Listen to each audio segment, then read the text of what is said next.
PC エンジン。ニューワールドを制覇する PC エンジン全開 NEC から。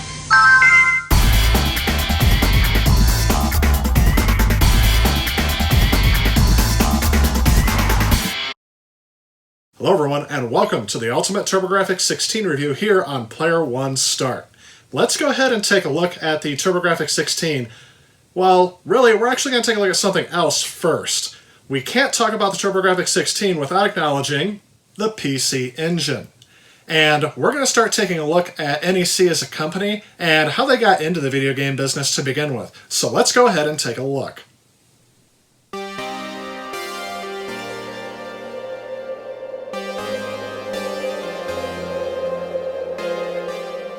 NEC was initially established as the Nippon Electric Limited Partnership on August 31st of 1898.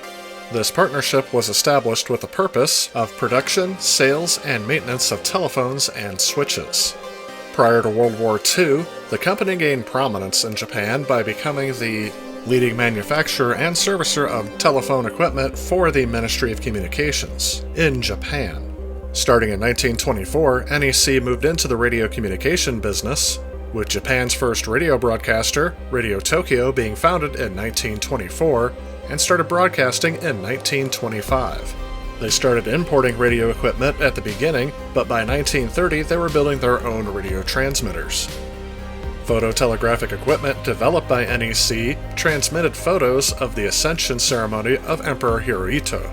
Two newspapers were competing to cover the ceremony. While each initially wanted to use a different method, both ended up using the NEC product due to its faster transmission rate and higher picture quality. World War II was described by the company as being the blackest days of its history. In 1938, some of its plants were placed under military control, with direct supervision by military officers. In 1939, Nippon Electric established a research laboratory in one of their plants. It became the first Japanese company to successfully test microwave multiplex communications.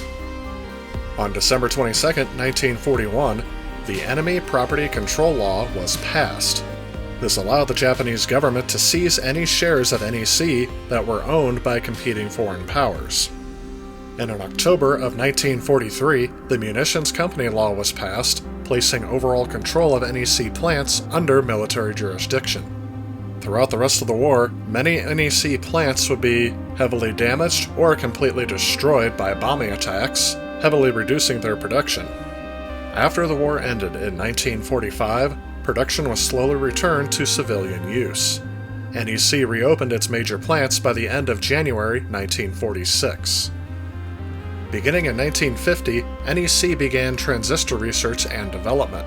It started exporting radio broadcast equipment to Korea under the first major post-war contract in 1951. This would be the first of many cross-country communication projects that they would engage in all throughout the 1950s. In September of 1958, NEC built their first fully transistorized computer, with parts made solely in Japan. The computer was the NEAC 2201. It was comprised of a computer main unit, a console and input-output device, such as a paper tape punch typewriter, and a photoelectric tape reader. Germanium alloy high-speed transistors were used as circuit elements, and a magnetic drum was used for the internal memory unit. Throughout the 1960s and the 1970s, NEC would continue to expand into satellite communications and computer production. Towards 1978, NEC had expanded their production into America by opening a production plant in Dallas, Texas to manufacture telephone systems, as well as acquiring Electronic Arrays Inc. of California to start semiconductor chip production in the United States. In 1981, entering the home PC market, NEC introduced the 8-bit PC 8800 series computer, followed by the 16-bit PC 9800 series in 1982. With these products, NEC quickly became the dominant leader of the Japanese PC industry, holding an 80% market share. It was also during this time that NEC changed its English company name to NEC Corporation. In 1984, NEC Information Systems Inc. started manufacturing computers and related products in the United States. That same year, NEC released the V-Series processor, which was a reverse-engineered pin-compatible version of the Intel 8088 processor with an instruction set compatible with the 8186. This processor would be used in PC clones such as the Commodore PC-compatible systems, as well as the Tandy 1000 series. In 1987, NEC Technologies Limited was established in the United Kingdom to manufacture VCRs, printers, and computer monitors, as well as mobile telephones for Europe. But something else also happened that year. NEC had collaborated with Hudson Soft, who created video game software, to create a video game console. NEC lacked the vital experience in the video game industry, and so they approached numerous video game studios for support. By pure coincidence, NEC's interest in entering the lucrative video game market coincided with Hudson's failed attempt to sell designs for their then advanced graphics chips to Nintendo. The two companies successfully joined together to develop the new system. After they struck a deal, they began working on a rival console to Nintendo's Famicom around 1985 to 1986. The results would be named the PC Engine. The name was actually derived from NEC's successful PC range, which was named the PC-88 and the PC-98 respectively. It was developed to be a more powerful alternative to the Famicom and the Sega Mark III. NEC would make the hardware, and Hudson Soft would make the software. As Nintendo were yet to announce a successor to its aging console, the plan was to take the lion's share of the video games market. And it would make its debut in the Japanese market on October 30th of 1987 and was met with a tremendous amount of success. Its success has been contributed to a few factors. First was the widely recognized brand that was NEC in the Japanese PC marketplace. Another was that the PC Engine had an elegant, eye-catching design, and it was very small, especially when compared to its rivals. This, combined with a strong software lineup and third-party support from high-profile developers such as Namco and Konami, gave NEC a temporary lead in the Japanese market. Within the first month of its release, over 500,000 PC engines were sold. It went on the following year in 1988 to become the best-selling console in Japan, dethroning Nintendo and fending off challenges from Sega in its Master System and Mega Drive consoles. Following this success and looking towards the future, NEC went about creating a CD add-on known as the CD-ROM 2, which made the PC Engine the first game console to support CD-ROM technology. By April of 1989, the PC Engine had acquired 50% of new console sales in Japan, with over 1.5 million units sold overall. With this leading success in Japan over Nintendo and Sega, NEC would set their sights on the North American video game market. One thing I want to reiterate before we keep going forward is the fact that the PC Engine was number one in Japan, at least in 1988-1989, over Sega and Nintendo. The reason why I want to reiterate this point is because that was not the case with the TurboGrafx 16 in the United States. So let's go ahead and take a look at this neat little machine.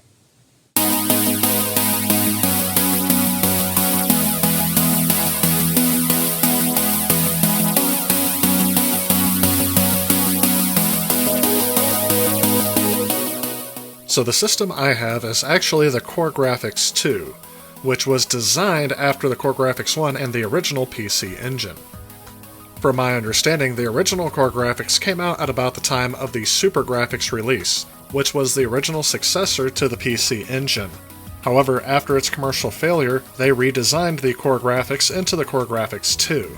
And despite the revisions, there really isn't much cosmetically different between this and the original PC Engine, apart from some of the colors.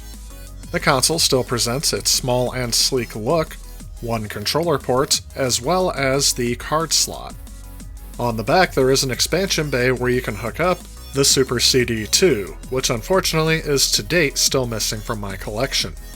On the side there is an AC power adapter port, which thankfully is compatible to standard sizes here in the US. As long as you can find a power adapter that will convert the voltages correctly, you can plug this in to a North American outlet. On the side opposite of the AC power adapter is the DIN socket for AV out. This is definitely preferable to the original RF out, which does not always work with American televisions. Thankfully, this console puts out an NTSC 60Hz signal, which is compatible with my TV. And despite this being a Japanese console, everything on the front seems to be written in English. Another thing I find kind of appealing about this console is how much smaller it is compared to the North American version. This thing is very sleek and is definitely the smallest of all of my retro game consoles from this time period. The only criticism I have of this design is the fact that it only has one controller port. But the controller itself is actually designed really well. It doesn't break the mold from something like the Sega Master System by only providing 4 buttons as well as the directional pad. For me, however, the biggest improvement over other controllers of the time is the built-in turbo control that is split up so you can have 2 different buttons on 2 different turbo settings. I find this function particularly helpful with the shooters that were common of the time. I don't know how many times on the NES I wished that I had a turbo controller, because games at the time would force you to press the button every time and it wears your hands out very quickly. I didn't run into this issue as much on the PC Engine as a result of these turbo controls. And lastly, I will talk about the physical media the games came on. While this format is not a stranger to me, as I had a Sega Master System that came with the Sega card, which is strikingly similar to this design, it nevertheless still amazes me that they were able to fit games on these cards, considering that every other game cartridge of the time was a lot bigger. I do find the packaging a bit strange, as these cases are exactly the same size and dimension as audio CD cases, but the inside is designed differently, and it seems like they just added on a little clip to hold the card in place so it wouldn't move around inside of this case. I do wonder if this was more of a marketing decision that people would more likely buy these if it already looked like other media they purchased, or if this was purely a cost-saving measure by using mostly materials they already had for their CD-ROM manufacturing. Either way, it does do a good job, and as a retro collector, I do appreciate that the games utilize a standard-size package that can be easily fit on the shelf. However, for games that don't come with the full case, I am easily able to put them into baseball card sleeves due to their size being almost consistent with that media as well. And while I do like the overall design of everything here, the only thing that would get a major overhaul before it got to the United States was the console, as the controllers would just get a different color scheme to match the console, and the game cards would just get a different name to appeal more to Americans.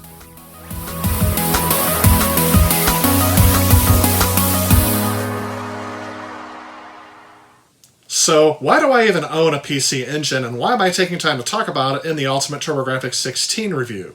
Well, there are a few reasons for this, but first, it's because it had a much bigger impact than the TurboGrafx 16 ever did, at least in terms of the Japanese game markets. That said, that meant that there were a lot more games released for the system in Japan, including a lot of exclusives that I want to play. And if I want to play those on my TurboGrafx 16, I would have to buy some sort of converter or another device to actually play the games on there, and that adds an additional expense when I could just be playing it on a PC Engine. But I think the biggest reason why I got a PC Engine overall was the fact that I was able to find one before I found a TurboGrafx 16, at least one that was affordable. This game was leaps and bounds cheaper, and I found out that even importing games from Japan is cheaper than buying the same games for the TurboGrafx here in the United States. So my options are very limited with the TurboGrafx 16, where the PC Engine is not. And it didn't take much. In fact, the stuff that I got it with already made it work inside of the US. I didn't have to worry about voltages. I don't have to worry about trying to find that weird channel 95 that Japanese RF signals used. It just works here with a regular composite output and the power adapter that came with it, at least for me. So that said, that is one of the reasons why I own a PC Engine, and I would recommend one before I would recommend a TurboGrafx 16, and that's mainly due to expense.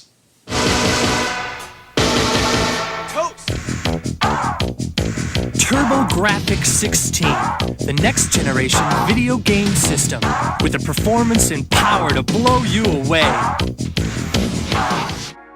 After the success that NEC was having with the PC Engine in the Japanese markets, It was decided to go ahead and launch the system in the US as well, but it needed a team to be able to do it. Again, this wouldn't be NEC's job alone. They would again partner with Hudson to put together a team to market it in the United States. In January of 1988, Hudson co-founder Yuji Kudo hired John Grenier to act as a liaison and project manager, while also recruiting bilingual Japanese staff to handle other duties. The company needed English speakers to interface with NEC, interpret for its staff, choose games to send to the West, and localize them.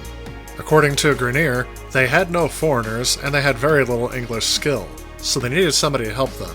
Hudson created this international division because when NEC brought the system over to the United States, they needed the expertise of Hudson Soft to market the software, and they needed to translate the text. This is according to Sonoko Saito, who was hired to translate games and interpret for meetings between NEC and Hudson Soft. When NEC in Japan directed its US branch to sell the PC Engine, NEC Technologies boss Keith Schaefer put together a launch team in Chicago. Schaefer, along with some of his team members, had joined the company after fleeing from Atari's struggling home computer division. Looking back on it, this was not ideal, because the Atari team had worked in the company's home computer division, which mostly sold software. Its game business was based on ports of arcade games that were already successful. The management team's expertise in the home console market was very limited. However, the team did excel on consumer marketing. The first thing the team did was actually have consumers come in and test out the system in the US. They noted that there was a lot of people who were excited about the system and liked the games, but people found the name either confusing or unappealing. The company made the decision to redesign the PC Engine's casing for its introduction to the US. Compared to other consoles of the era, the PC Engine was small, thanks to its well-engineered internals and the credit card-sized HuCard format. However, it was determined that the American audience would like something that was a bit bigger and seemed more futuristic. The name TurboGrafx was a simple name change, with the name itself referring to the system's speed and its strength of visuals, which were clearer and much more colorful than the earlier systems, as well as 16 referring to its 16-bit GPU. Any accessory for the system would have the Turbo prefix added onto it, with the controller being called the Turbo Pad, the multiplayer extension being called the Turbo Tap, and the HuCard now being called the Turbo Chip. In terms of redesigning the case shell, the design team later recalled that the redesign of the hardware seemed to drag on, with some saying that the company wasted months trying to create a rubberized texture cover for the console's rear expansion ports, work which was later abandoned when a usable solution could not be created. According to Grenier, Hudson Soft wasn't thrilled with the look that NEC selected either. The idea from NEC was to make something similar to audio equipment that most consumers would already have in their home. When all was said and done, the entire system would be redesigned to fit the new case shell. However, the hardware running on the inside would be mostly the same. So to tell you the truth, the PC Engine and the TurboGrafx 16 share the same hardware, it's just been moved around to accommodate this new case. Let's go ahead and take a look.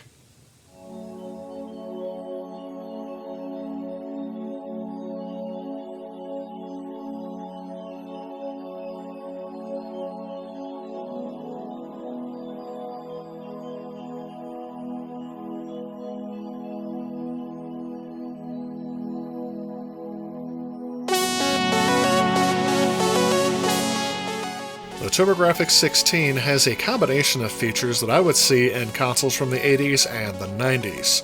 First off, it has a box shape, but with rounded corners. Add to that the ridges going across the front and the bright neon colors in its logo, and you have the look that would appeal to many at the start of the 1990s. The only thing I think holds this system back is the fact that it only natively supports RF out. But with an adapter or the Turbo CD add-on, you could get composite out. That said, let's go ahead and get this console cleaned up and taken apart.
my first look inside of the system, I'm actually surprised that the system itself is actually designed entirely around the board.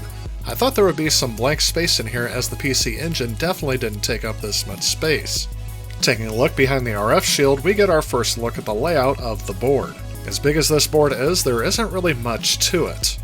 That makes sense considering the original PC Engine was in a much smaller form factor.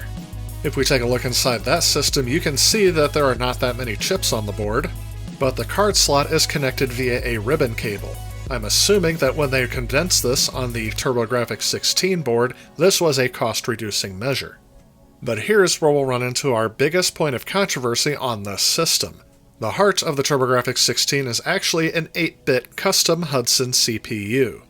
As with many computers of the 1980s, it is based on the MOS 6502 processor clocked at about 7.6 MHz.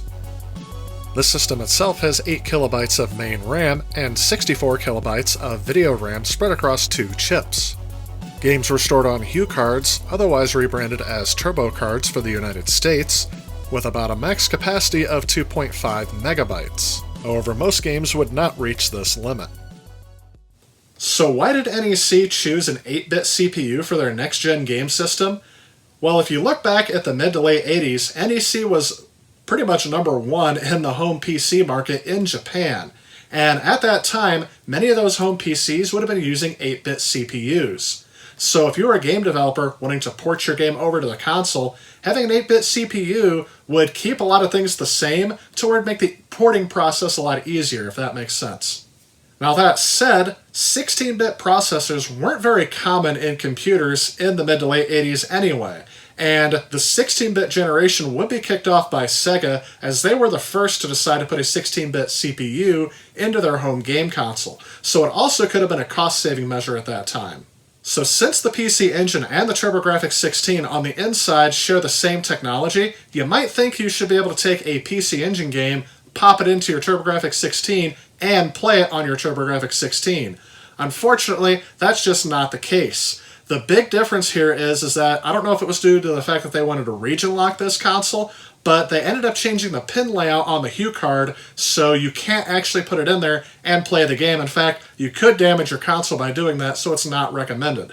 But the good news about this is you actually can find converters out there that will remap the pins to the correct layout so that you can play PC Engine games on the TurboGrafx 16. And if you have something like an EverDrive that can actually switch this for you, you can play PC Engine games on the TurboGrafx 16. The tech specs are identical. But that said, let's go ahead and take a look at the graphics.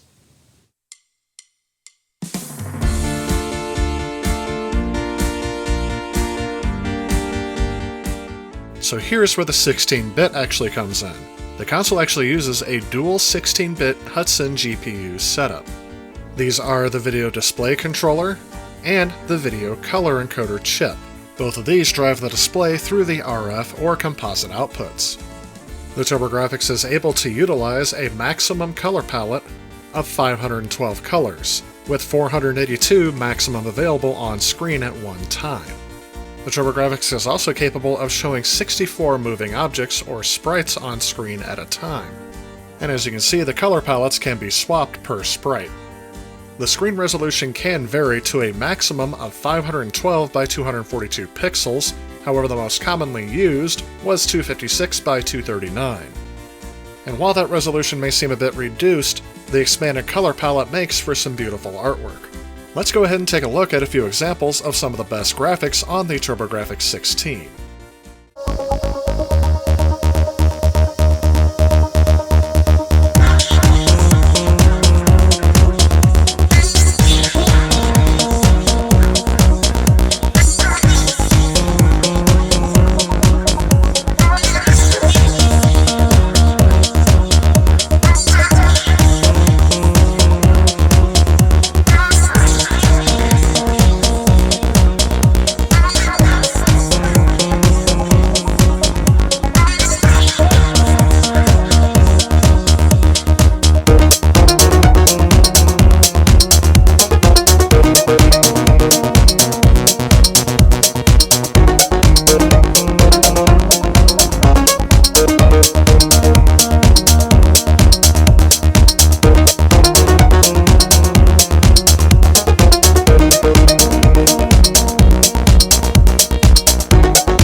So a saying I came up with for this console is that it has the heart of a 16-bit game system, but the brain of an 8-bit game system.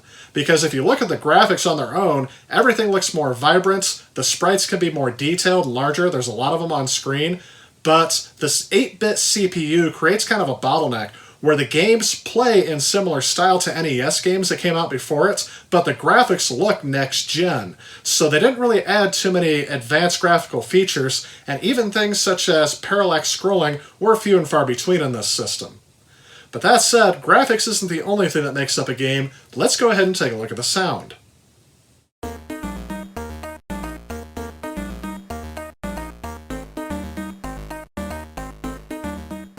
Sound production on the TurboGrafx 16 is integrated in with the main CPU. The only additional hardware specific to sound production is the audio amplifier located right next to it.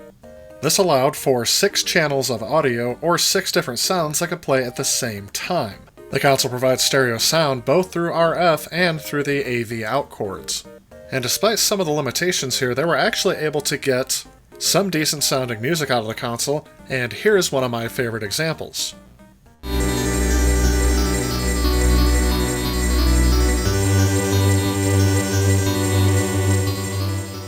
In this view, you can see a visual representation of each sound being played. Listening to this, it almost sounds like they're using audio samples, which in some cases they actually can. But of course, when you add in all of the sound effects, some of these channels are cut out so that those can play. Although you don't really notice it when you're actually playing the game because it'll cut out a channel that's really not important to the main melody.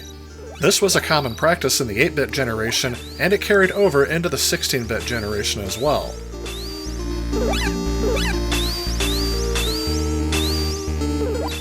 While I could listen to this music for quite a bit longer, I'm going to go ahead and show you a few more examples before wrapping up the sound. These aren't necessarily regarded as the best, but here are some typical examples with a few of my favorites thrown in.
So to tell you the truth, I actually like the sounds that come out of this sound chip.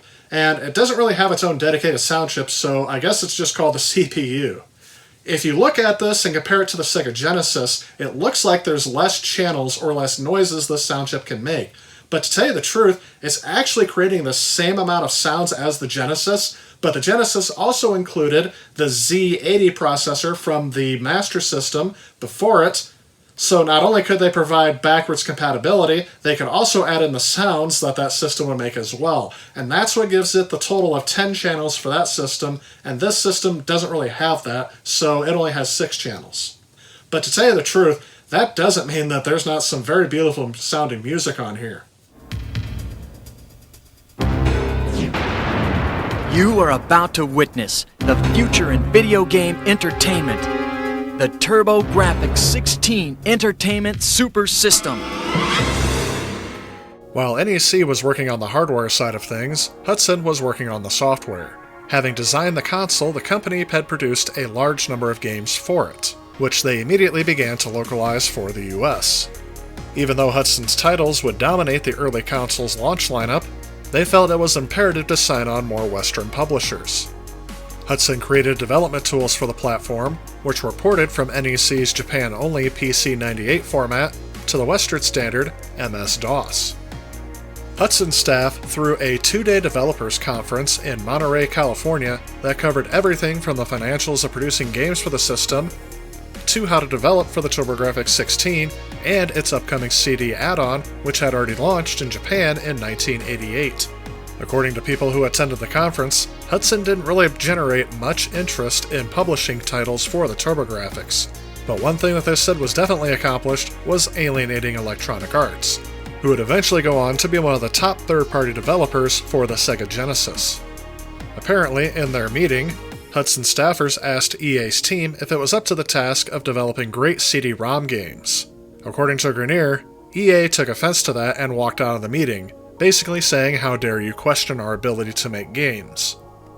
In the end, neither Hudson nor NEC was able to convince third-party publishers to work with them in the West prior to the system's launch. As a result, NEC ended up taking on the task of publishing all software as well as producing the hardware in the United States. The delay in introducing the PC Engine to the US wasn't just thanks to the hardware redesign or software localization. There were some doubts from NEC about the viability of the PC Engine in the US market. But if NEC Japan did have cold feet, it was not apparent to NEC in the US. The team was all prepared to launch the system in the United States, and external reactions to the TurboGrafx 16 were promising as well. According to a team member, the press reaction to it and the retailer reaction, they thought they had a good marketing strategy, thought that the product was good, and that they had a good lineup of games. The Sega Genesis would beat them to market by a couple of weeks, but overall they were excited for August 29, 1989, when the console would launch in store shelves.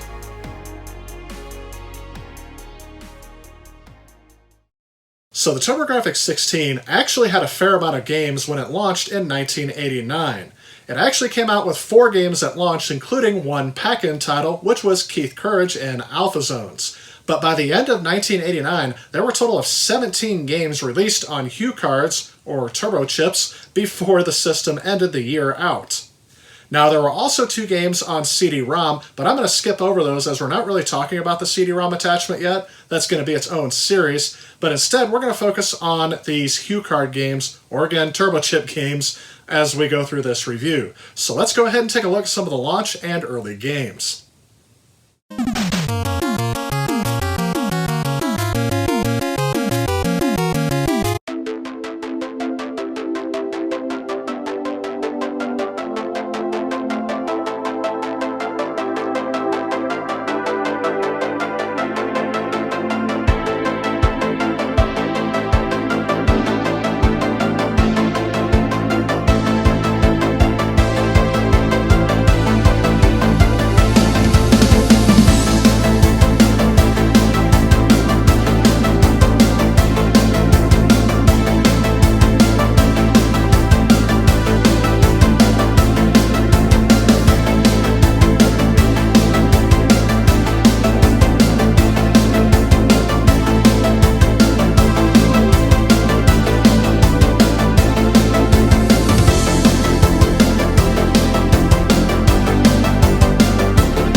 So as you can see, there were a fair amount of games that were released in the early part of its life cycle. So we're not going to be able to get through all of them, or else this video would be incredibly long. But we are going to cover at least half of them, and maybe a little bit over that. But for games that I don't cover in this video, they may make an appearance again as I start going through games by genre, especially if I didn't include them in this video. So that said, let's go ahead and start taking a look at some of the launch titles.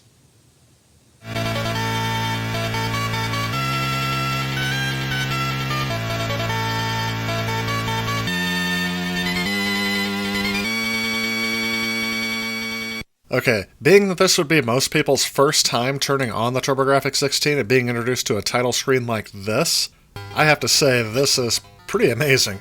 But as they may say, don't judge a game by its title screen. Keith Courage and Alpha Zones is a 1989 fantasy action platform video game that was released by NEC for the TurboGrafx 16. It was the pack-in game for the North American console. However, this game was also released in Japan on the PC Engine a year prior. It is actually adapted from an anime television series of the same name, translated Spirit Hero Wataru.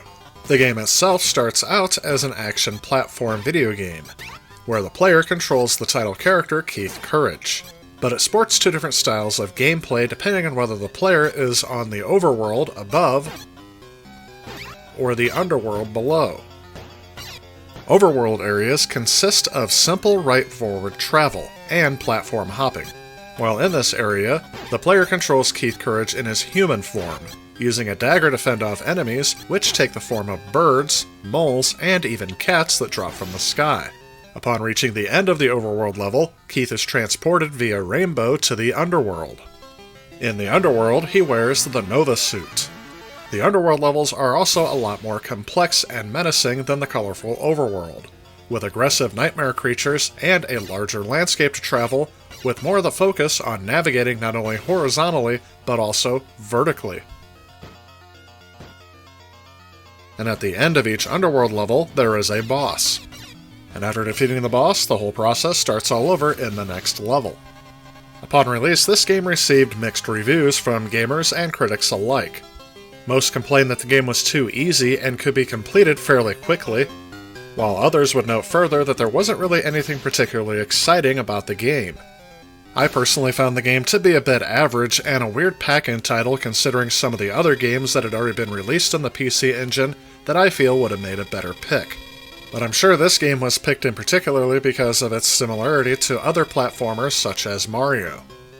Thankfully, as this was a pack-in title, there are several copies of this game available, making it among the cheaper of the TurboGrafx titles to get. Though I would recommend this title for gamers who own a TurboGrafx 16, as it was everyone's introduction to this console, I'm not going to say I enjoy it more for the gameplay, but more for its status in video game history.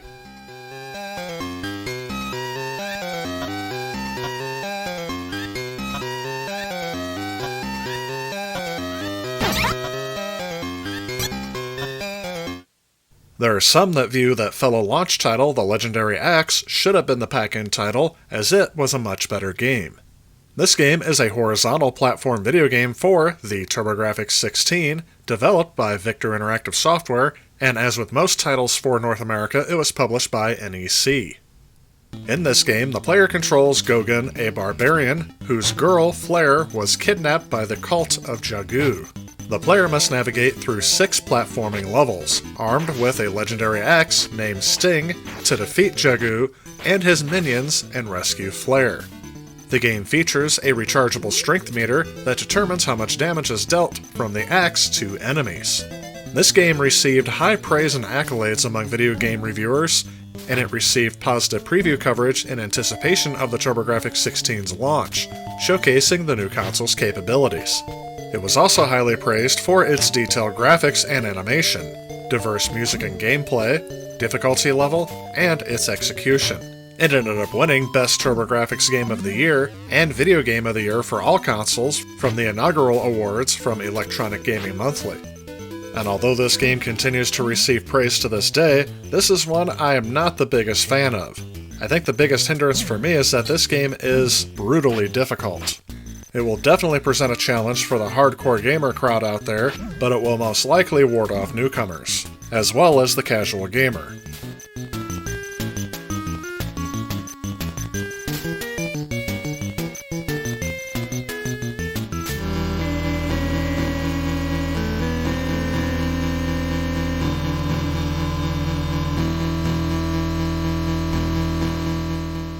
Alien Crush is a pinball video game originally developed by Compile for the PC Engine, later ported by NEC to the TurboGrafx 16. This game is the first installment of the Crush pinball series, being later followed by 3 sequels. This game features a science fiction theme reminiscent of the film Alien. Essentially, the player is fighting against aliens with their pinball skills. The playfield of Alien Crush consists of 2 main screens, arranged vertically with a pair of flippers at the bottom of each. Play stops momentarily when the ball shifts from one screen to the next. There are also several hidden bonus rooms. Though these rooms all share the same generic background, the obstacles vary, but all involve destroying aliens or several waves of aliens to earn bonus points. At the beginning of the game, the player is given a choice of fast or slow ball speed and 2 different music tracks. Overall, while this game does give me a sense of nostalgia for the pinball video games that used to be prominent in the early 90s, I didn't really find this one as enjoyable. I think every time that the screen switches between the upper and the lower parts of the pinball machine, it starts to get slightly annoying, at least for me, after a while. And with essentially only one table shared across a couple of screens, I don't really find it keeping my interest. However, if you are a fan of this genre and appreciate these games, this will definitely be one for you. The controls are solid, the graphics style seems to be on point, and the music and sound effects blend well into the pinball action.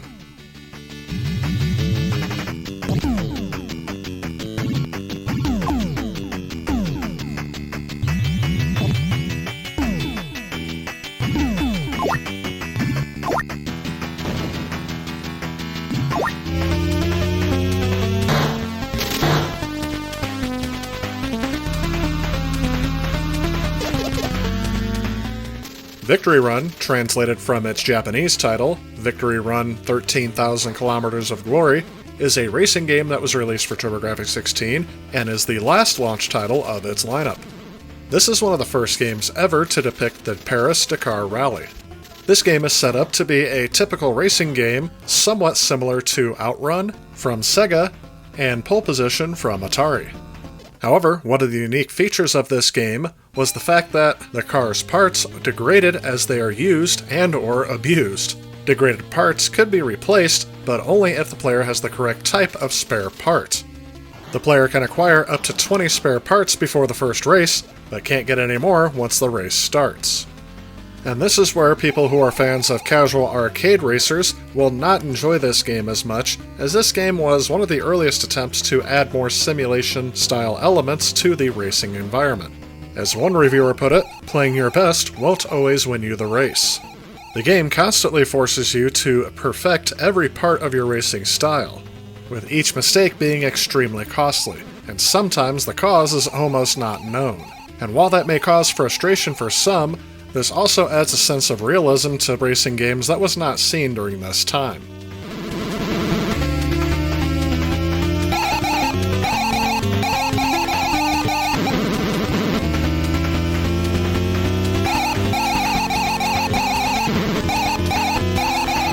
So that is all of the games that launched with the system, and to tell you the truth, the whole launch lineup left me a bit underwhelmed. The only game that I can say was critically acclaimed at launch was the legendary Axe. In fact, it won some Game of the Year award in 1989. But to tell you the truth, I find this game incredibly frustrating. I actually didn't like playing it when I first went through it, and when I had a chance to go back and grind through it was a bit more enjoyable, but there are a lot of things in there where it's like this early arcade-style game that has kind of unfair difficulty. It seems like the type of gameplay that was meant to gobble up quarters in the arcades, but when I play it at home, there's not really an incentive for me to keep playing it other than, just maybe pride. But that's something I'm not really willing to go back and play through. The game I like the best out of the original launch lineup was the game Victory Run. And that's because I am a fan of these early raster racing games that came out back in the day. In fact, Pole Position 2 was my favorite game on the Atari 7800, at least one of the launch titles. And that's just a game that I really like going back to play. So Victory Run has that same style, kind of like Outrun-ish, and I found that game the most tolerable out of the launch lineup. But then again, that is just my opinion as an adult trying these games out for the first time. If I were playing these games back in 1989, I think I would have been a bit more kind to these games, although the legendary axe still would have made me rage quit quite a few times. So as I wrap things up for the launch titles for the TurboGrafx 16, I do have a question for those of you that grew up with this system. What were your experiences with any of these titles? The reason I ask is I have to keep in mind back in 1989, the most readily available alternative would have been the Nintendo Entertainment System. So while the graphics would have blown me away, I'm not quite sure the gameplay would have actually won me over. So to find out if the TurboGrafx 16 was dead on arrival or not because of its limited game selection, I decided to go ahead and keep going through the library until the end of 1989 to see if I found any games that would have been a killer app for me to personally purchase this console back in the day. Specifically, I'd like to take a look at how many of these genres started to get filled out, as there wasn't really much of a selection in terms of genres when the system was released.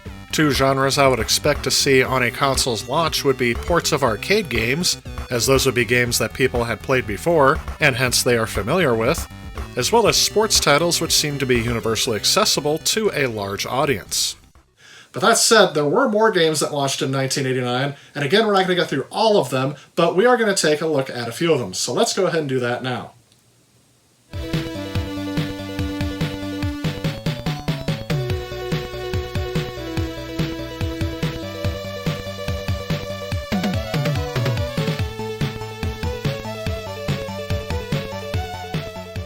Blazing Lasers, known as Gunhead in Japan, is a vertically scrolling shooter by Hudson Soft and Compile. It was released in Japan and North America in 1989 for the NEC PC Engine and TurboGrafx 16. It is based on the Japanese film Gunhead, but the references to the film were removed for the North American release. In the game, a fictional galaxy is under attack by an enemy space armada called the Dark Squadron, and the galaxy's only chance for survival is the Gunhead Advanced Starfighter, who must destroy the Dark Squadron and its super weapons. Immediately off the bat, you can tell the gameplay features fast vertical scrolling and a wide array of weapons for the player to use. This game was produced by the same personnel who developed other video game series such as Puyo Puyo and Super Bomberman. Being one of the first titles released on the TurboGrafx 16, it received critical praise for its graphical capabilities, lack of slowdown, intense gameplay, and sound. I have to tell you, being a fan of this genre, this is one of the better titles that I have played, especially around this time period. Had I received this title in 1989 for this console, I think I would have spent hours on end over and over trying to play through this game. One feature unique to the TurboGrafx 16 that I would have enjoyed over other consoles is the fact that the turbo button is built into the default controller, as it definitely comes in handy in this game. I would recommend this game to both casual and hardcore fans of space shooters, and would definitely recommend it as a pickup for your TurboGrafx 16 if you have one.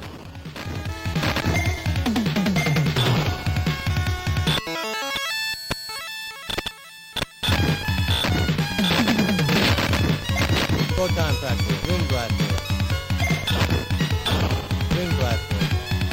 steel, multi-body.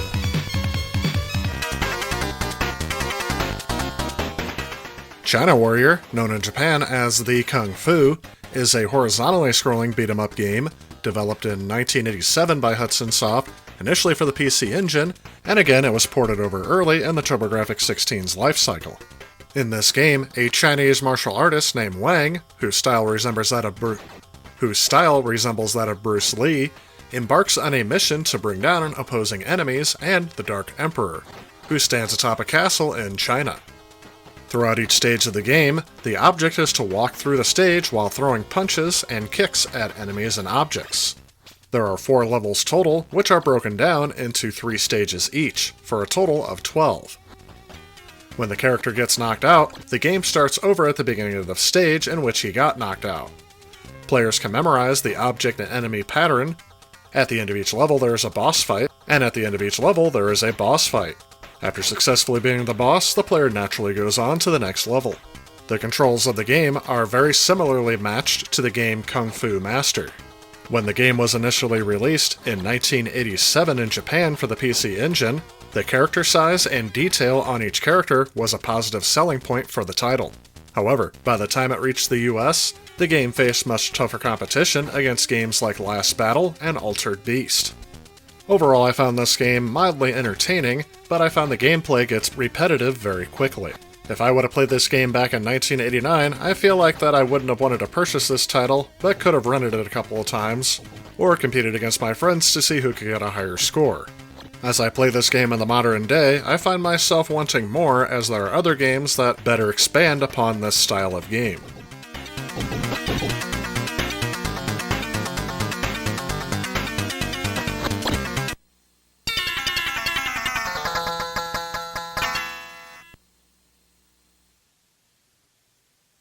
R-Type is a game I've covered before on this channel, specifically in the Ultimate Sega Master System review. So to sum up the gameplay, I will basically say that you are playing as the Starfighter on screen, and various power-ups are linked to this orb that will follow you around screen, allowing you to use a more powerful or a different type of weapon. So how does this game perform on the TurboGrafx 16? I'm going to say it does an admirable job. There is the occasional slowdown every now and again, however the biggest thing I notice is that the sprite flickering is definitely a big issue here. Or at least more evident than on other consoles that I've played this game on. However, that doesn't entirely hinder your gameplay, and I did get used to it very quickly. Overall, if you have not played this game before, this is not a bad port to start with, and I would definitely recommend it on your TurboGrafx 16. One big difference to note here on the Japanese versus the American version of this game on this console is that the Japanese version was split across 2 HuCards and a Part 1 and a Part 2. However, the TurboGrafx 16 version contains both games on one card. So while I usually recommend collecting on the PC Engine because it's cheaper, it may be worth it to go ahead and get just the one game for the TurboGrafx 16 in this case.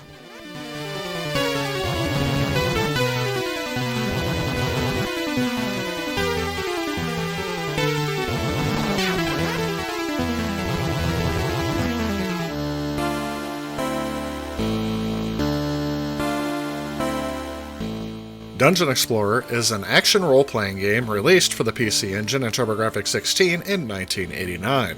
It is considered to be a pioneer title in the action role-playing genre, with its cooperative multiplayer gameplay, which allowed up to 5 players to play simultaneously.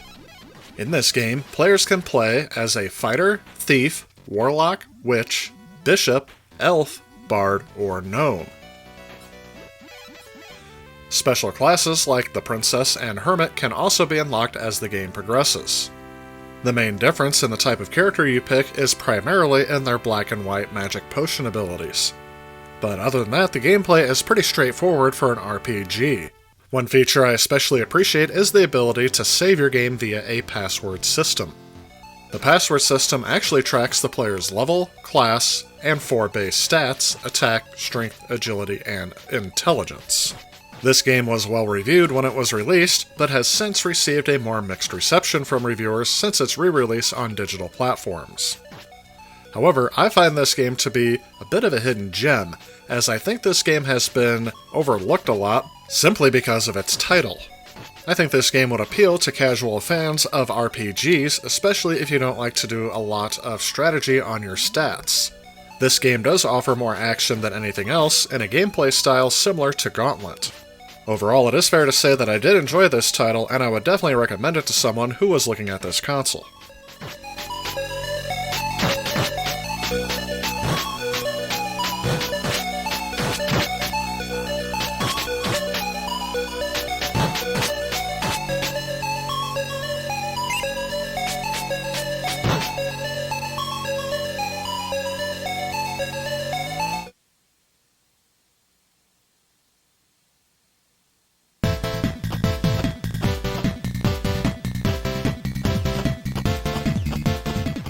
Dragon Spirit initially launched in arcades in 1987.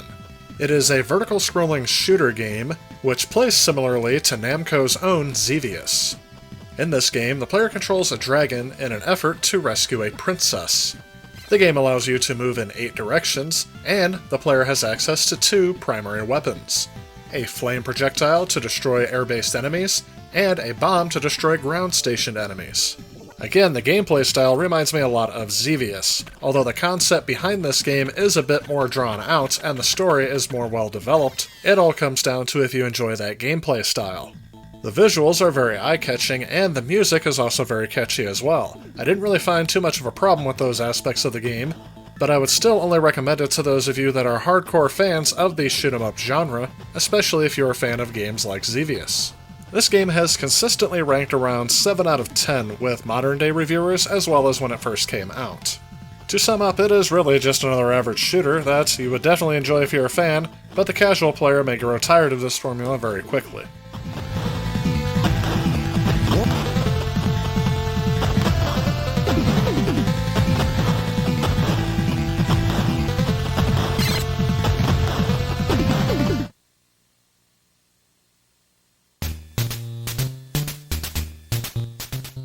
I've already looked at Fantasy Zone in both the Sega Master System review and the Sega Genesis review. But just to review, this is a side-scrolling shooter that allows you to go either forwards or backwards, as well as up and down the screen, and this game is regarded as one of the best shoot-'em-ups for people to get introduced to the shoot-'em-up genre. I have to say, when looking at other online reviews of this game, this version for the PC Engine and TurboGrafx 16 is among one of the highest regarded versions ever produced. And I did find myself enjoying this title a lot. One thing I really enjoyed was having the turbo pad, so I can set my rate of fire without having to press the button several times. Definitely one I would recommend on this console, even if you're not a big fan of the genre. It is a nice introduction, and it is done very well here on the TurboGrafx 16.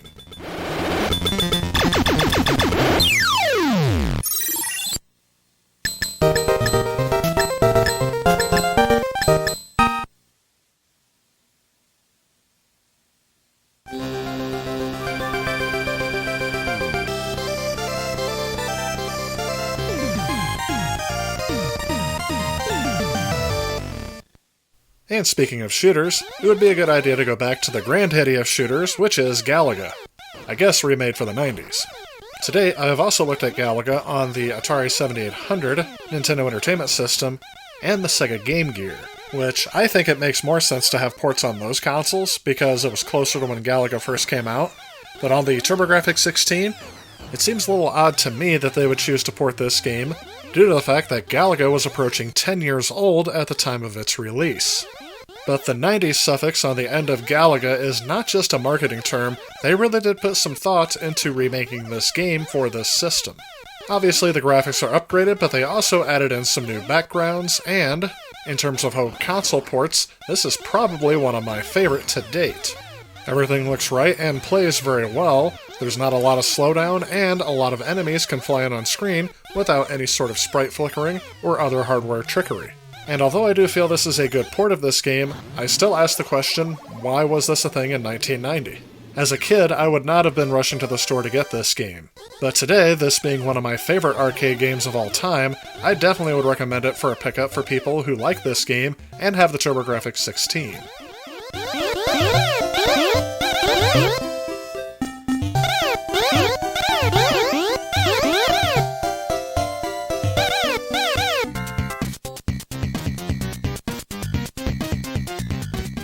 Power Golf was released by Hudson Soft for the TurboGrafx 16, and it became part of the Power Sports series of video games released between 1988 and 1998.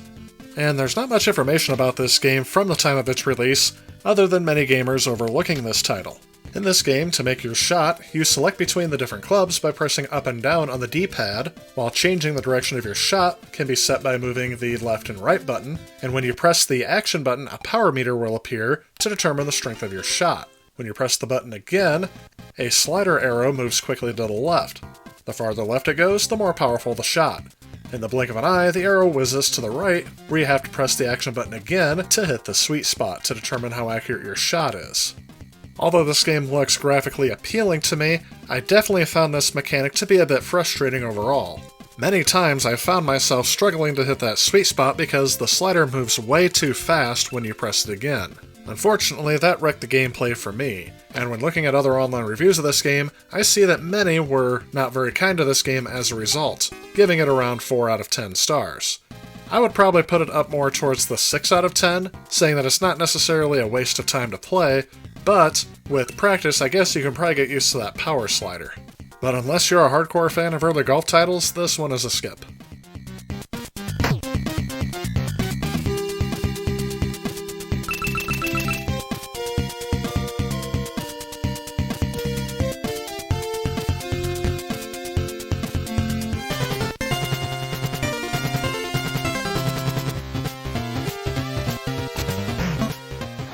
terms of world-class baseball, I can't really give a proper perspective on this game, because when I was playing it, for some reason, I kept controlling both the pitcher and the batter at the same time. I'm not sure what was causing this glitch, but even changing controllers and selecting every different gameplay style I could in this game, it just kept doing that. So without giving my personal perspective, I can tell you that reviewers give this kind of an average rating, saying that it's better than most of the 8-bit versions of baseball video games, but may only be enjoyed today by people who enjoy the retro-style baseball games of the early 90s.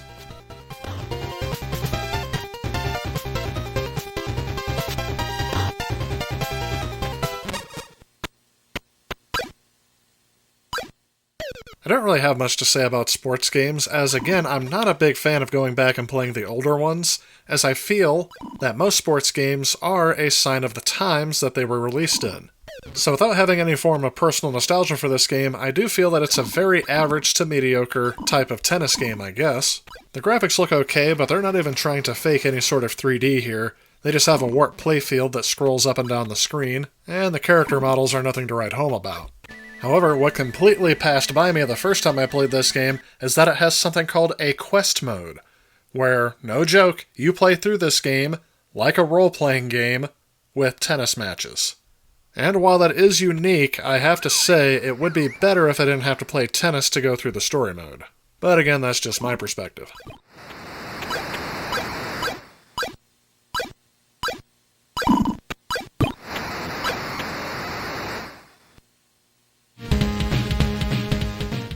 And lastly, we're going to look at Motor Rotor. And I gotta tell you, I did not enjoy this game in the slightest. The problem this game suffers with is that the controls don't move with you when you turn on the screen. So yes, if you're going in the opposite direction, the controls for your racer become reversed. And I would be tempted to give this game 0 stars, but looking at other reviews, others have been more kind to this game, giving it around 4 to 6 stars. So it'd be kinda average to not so great. However, from my perspective, I would say avoid this one at all costs.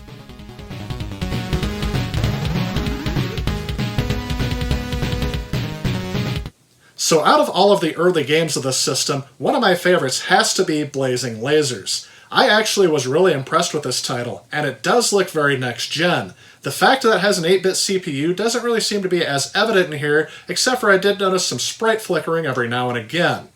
Another game that caught my eye was Dungeon Explorer, and the only thing I think holds this game back is its title. This game was actually really fun to go through. It is a live-action RPG. You don't have to go and level up turn-based strategy or anything like that. It's actually more similar to a cross between Zelda and some of these early RPGs that came out for these systems.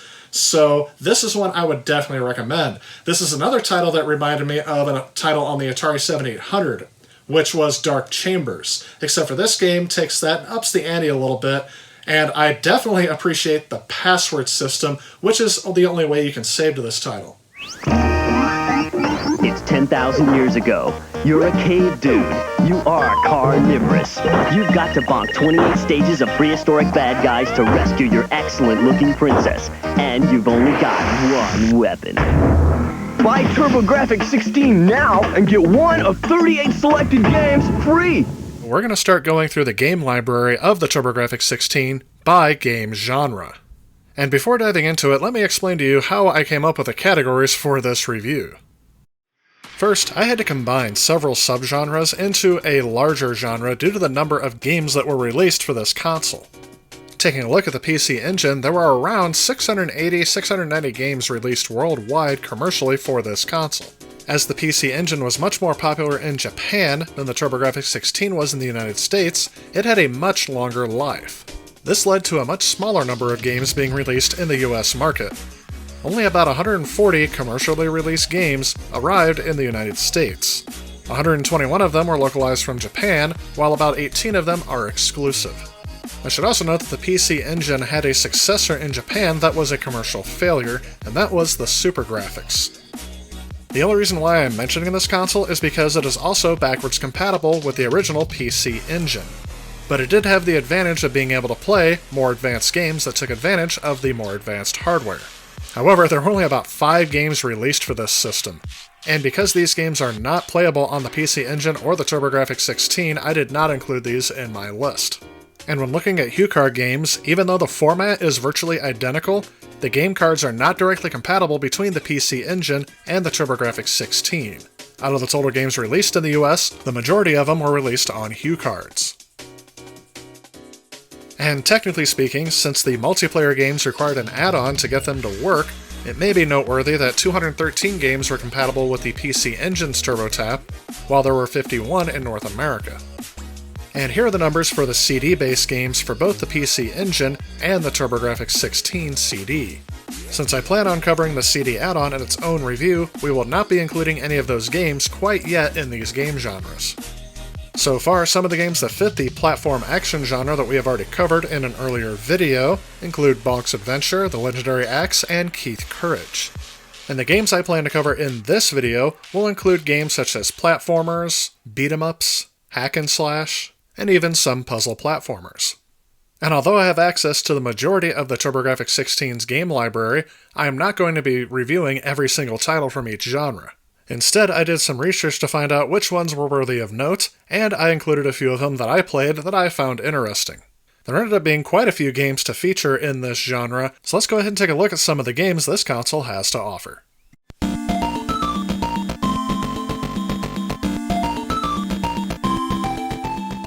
Bonk's Revenge is a 2D platformer set in the prehistoric era of Earth.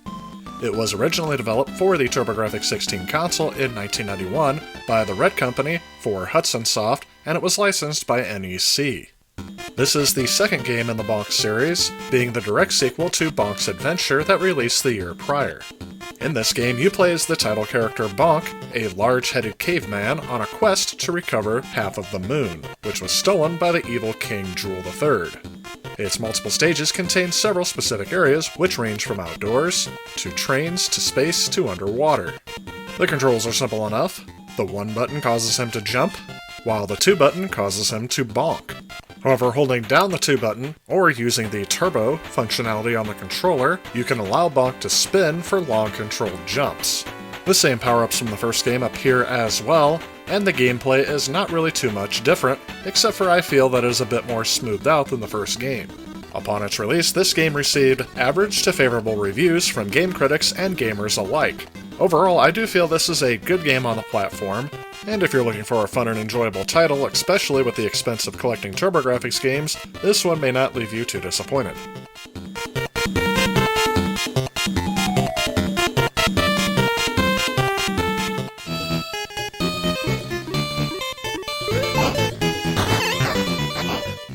And since we're on the topic, we might as well talk about Bonk 3, Bonk's Big Adventure.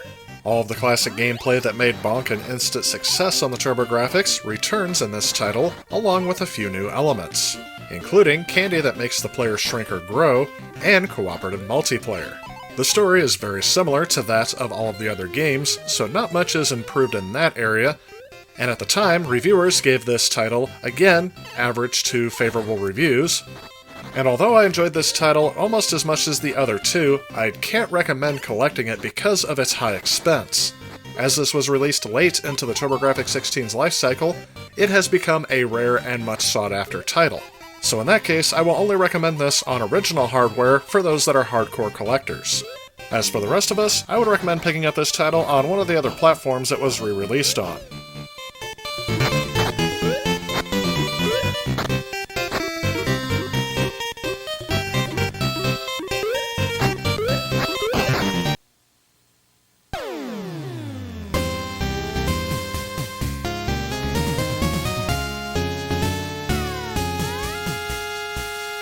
Bravo Man to Me hooked my attention specifically because of how many times the character says his name throughout the game.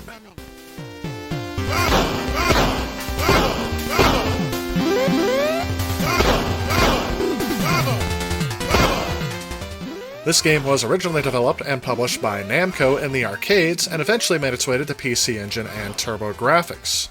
It's classified under the style of beat-em-up, but I would also say that this has some elements of like a Mega Man style game in it as well. I really appreciate the graphics and sound in this game, as both seem to be very on point.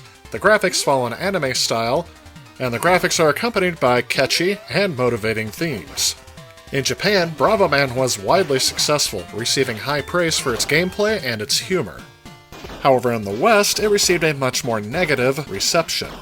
Critics at the time disliked its mechanics, difficulty, and a perceived inferiority to other games in the genre. In my opinion, I think that this was a good game that was released at the wrong time. I definitely don't think it's as bad of a game as the reviewers of the time said, most of them giving the game around a 5 or a 6 out of 10.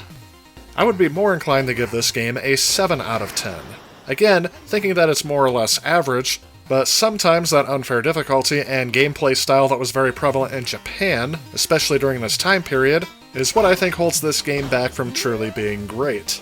Thankfully, this title won't break the bank to collect if you're collecting for the TurboGrafx 16, but again, it has also been ported to other systems as well.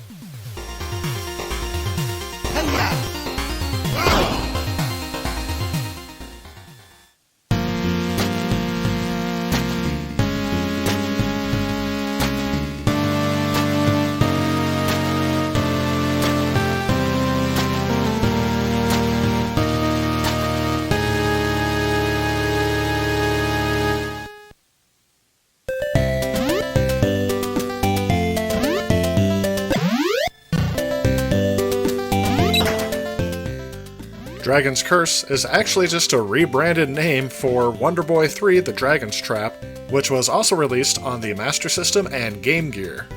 And I have to say, if you have never played any of the Wonder Boy games for any of the other systems, I would say that this is a good game to start with, as I feel that this game was very well done on both the Sega Master System and the TurboGrafx 16. In 1989, it won Electronic Gaming Monthly's Best Game of the Year award for the Sega Master System, and again, I feel like the TurboGrafx 16 does a great job with this game as well. The graphics are visually appealing, the sound is very well done and catchy, and the gameplay is of a style that I find very addicting. The game is described as a platforming action-adventure video game, but I would say it appeals to people who are of the casual RPG fan, as well as the casual platforming fan.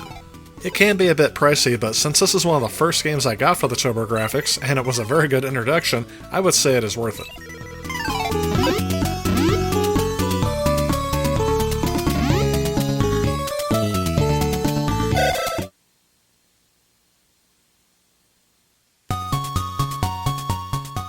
Jackie Chan's Action Kung Fu is an action platform video game developed by Now Production and published by Hudson Soft.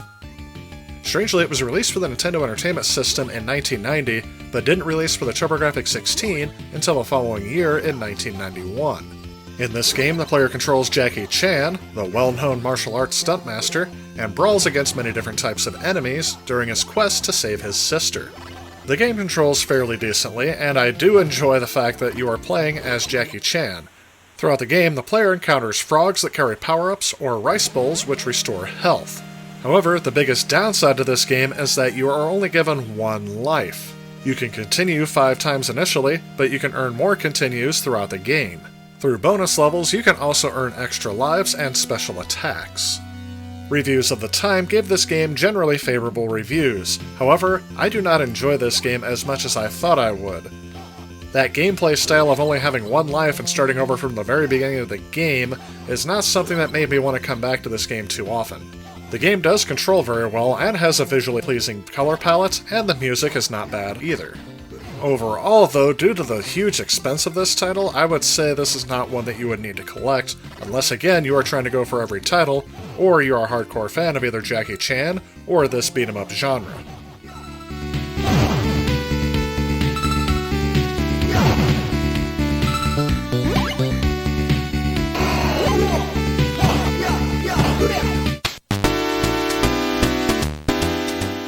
JJ and Jeff is a side-scrolling platform video game for the TurboGrafx, and it is loosely based on a formerly popular comedy television show in Japan, which would eventually be the inspiration for the American television show America's Funniest Home Videos. The game features offbeat characters and enemies, toilet humor, including flatulence, urination, and defecation. This definitely feels like something of the late 80s, early 90s. Kind of in line with that gross-out culture that would have been very popular at the time. However, the game itself plays terribly. And the type of humor this game is based on died out, I think, with the 1990s. It could also be the fact that I played this game as an adult instead of as a kid, but I did not enjoy this title almost at all, and I would definitely recommend staying away from this one.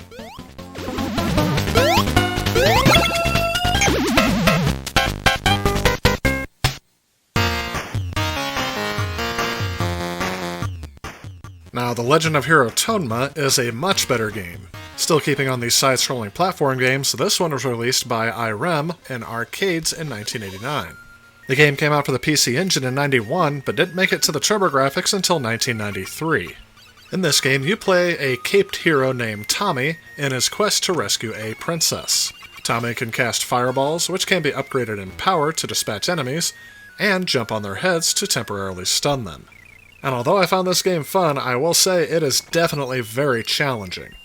You are constantly bombarded with an endless stream of enemies, some of which take several hits before they are destroyed, and even if you defeat them, they will return if you scroll through the screen far enough and then go back.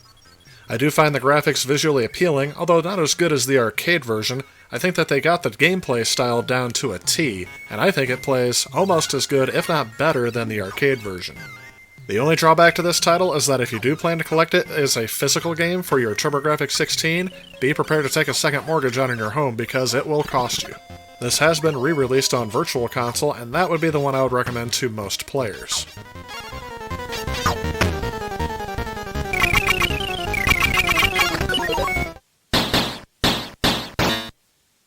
The legendary Axe 2 was released in 1990 for the TurboGrafx, created by Victor Interactive Software, and is the follow-up to the legendary Axe.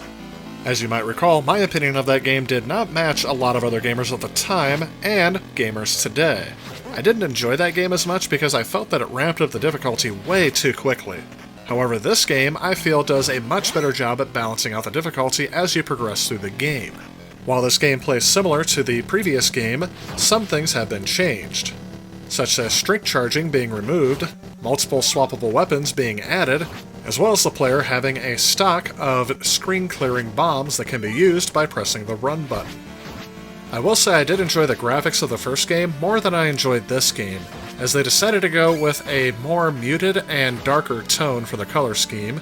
The soundtrack also matches with a bit more dramatic tone, however some of the tracks are hit and miss with me. Some I feel are really good, and some are a bit hard to listen to. Overall, I did enjoy this game, and I would actually be one of the few that would recommend it over the first game, but both are good in their own right.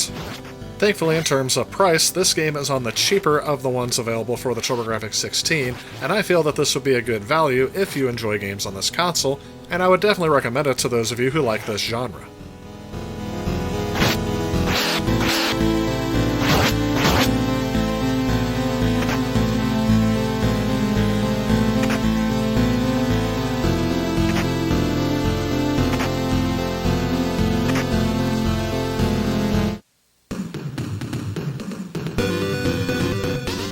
New Adventure Island is a side-scrolling platform game by Hudson Soft, originally released for the PC Engine and TurboGrafx in 1992, and yes, it eventually came out for the Virtual Console and PlayStation Network later on. As with most of the games in this series, this game involves Tina being kidnapped, this time after being married to Master Higgins while they're leaving the church. The player goes through 6 stages with 4 areas each, the 4th area being a boss battle, and that is mostly keeping with tradition as well. The controls of the game and the rules are almost identical to the original Adventure Island, with the main difference being more weapons to pick up and getting additional bonus points for finishing a stage with a skateboard. I really feel like this is meant to be more of a remake of the original game, hence the name New Adventure Island, something that apparently Nintendo would do with their new Super Mario Bros. Series years later.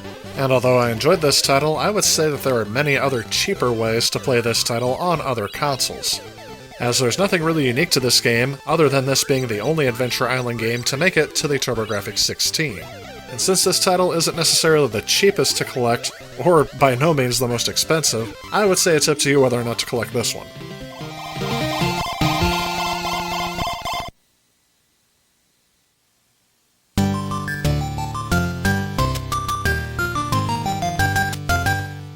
Samurai Ghost is a hack-and-slash beat-em-up video game released by Namco for the TurboGrafx 16. It is actually a sequel to a Japanese-only exclusive. In this game, you play as a resurrected samurai that defeats demons and monsters across several levels. Given his undead nature, your character has access to supernatural powers such as levitation and the ability to cast energy projectiles. The plot of this game is very simplistic in the fact that you're just fighting against your arch-nemesis. What drew me to this game was its dark themes. You're basically playing a character that is kind of like a zombie, and you're fighting against a whole bunch of other undead enemies. If I had to guess, back in the day, this game probably would have gotten an M rating based on the tone of its plot and art style. One thing I will note about this game is that there is a challenge in the gameplay that comes from how you control your sword. To me, it's different from other hack-and-slash games at the time, because how you control your sword directly impacts how successful you are at landing hits on enemies. And I think it's because of this that I ended up playing this game a little bit longer than I thought I would. I will say I don't agree with the reviews that this game has received since its launch. Most of these ranging around 5 out of 10 or 50%. And I would say it's definitely not as bad as that. I would rank this as a C title, about 75%, and I wouldn't have any problem recommending it to someone who is a fan of this genre. Like I said, not a great title, but definitely not a bad title.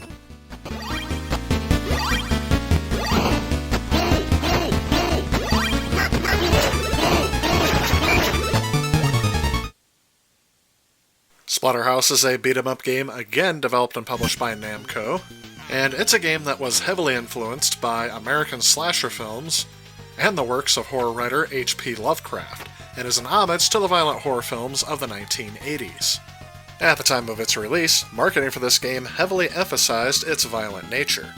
Its original box for the TurboGrafx 16 even had a fake parental advisory warning printed on the front of the box, reading that the game had a horrifying theme and that it may be inappropriate for young children, as well as cowards. In this game, the player controls Rick, a parapsychology student who is trapped inside the West Mansion. He bears a striking resemblance to Jason Voorhees. After Rick is resurrected, he makes his way through the mansion, fighting off hordes of creatures in a vain attempt to save his girlfriend from a grisly fate. Similar to other beat-em-up games, your player has the ability to jump, punch, and kick, but also has a special attack which he can perform a drop kick that sends him skidding along the ground, damaging any enemies he hits. As with many arcade ports to home consoles, this game received a lot of edits, mostly revolving around downgrading the graphics so they could run on the less powerful hardware. But in addition to that, some changes were made to make sure they didn't conflict with other intellectual properties. For example, the Terror mask was changed from a white hockey mask to a red mask with accents. This was to keep Rick from looking too much like Jason Voorhees, although it kinda looked like that to me. I guess it was enough from a legal standpoint. Reviews of this game at the time were very positive. The TurboGrafx 16 port did receive a less favorable reception, but still overall had a positive review. However, as time has gone by, and these cultural references have become less relevant, more modern reviews have been less kind to this game. I would again place this at around the 75% mark, ranking it at about a C title. However, if you're a fan of the beat-em-up genre, or specifically a beat-em-up fan that is also a fan of 80s horror movies, you will find this title very enjoyable. If you're not though, you may not enjoy this title as much.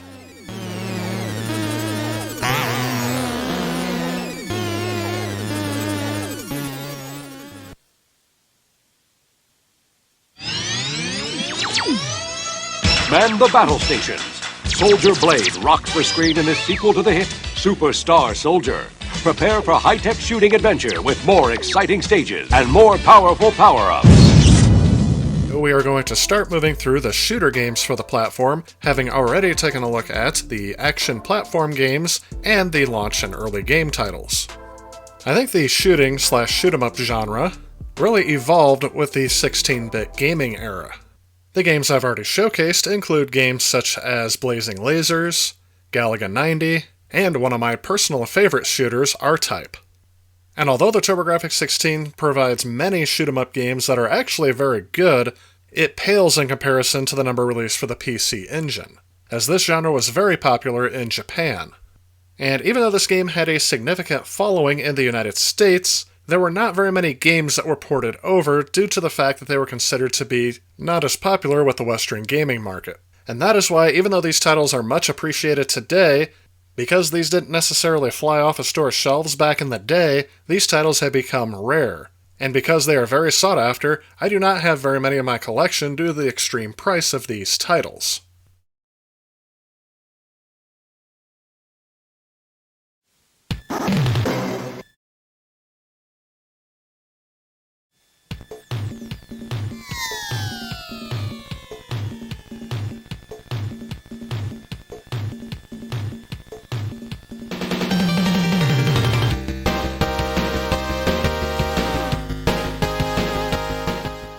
The first one I'll start with is Zonk.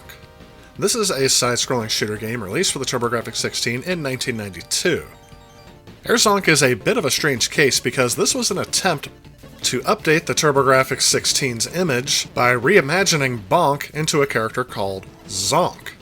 Taking a look at the design of the character, he definitely has more of a punk influence. These changes were most likely inspired by the success of Sonic the Hedgehog pushing Sega's hardware around the same time. This game was again developed by Red Company, the original creators of the Bonk series, and they were also, by now, known for their Gates of Thunder series. This game also features the main antagonist from the Bonk series, King Drool, along with many other enemies from the series. Instead of taking place in the distant past, this game takes place in the distant future. Across 5 levels, the gameplay centers around the effective use of shooting and bombing to complete a stage. At the start, the player can pick a companion character to team up with. However, the player can choose to limit the use of designated companion characters for each level, or opt out of using them altogether. Each companion character or friend can only be used once. This game takes on a distinct visual style that is sometimes called a cute-em-up. Another such example could be Fantasy Zone that was released by Sega. In the game, Zonk starts each stage alone and with no power-ups. He must collect 8 smiley faces, the 8th of which will appear in the form of giant sunglasses, in order to get his friend to join him. The companion initially acts as a Gradius-style support which follows Zonk, shooting projectiles. If the player collects another 8 smiley faces, Zonk and the friends will merge into a hybrid form, granting a new attack and 20 seconds of invulnerability. Once your invulnerability expires, if you're hit, you will return to normal form, and your friend will leave, though you'll still have the same power-up you had before changing into hybrid form. Overall, I found this game to be a pleasant experience. Although I was playing this on the Sweet, which is the easiest difficulty, choosing not to go for Spicy or Bitter. The visuals are nice and colorful, and the sounds and music accompany the game very well. And although I enjoyed this game, I am not going to recommend it to collect for everyone, mainly due to the fact that this game starts out in the triple digits and goes up from there to collect for original hardware. This game received average to positive reviews when it was released, scoring around 8 out of 10, and Electronic Gaming Monthly in 1992 awarded it the best TurboGrafx game of that year. If you can find this game for a decent price, or you are a fan of this genre and era in the 16-bit shooter style, I would definitely recommend giving this one a try.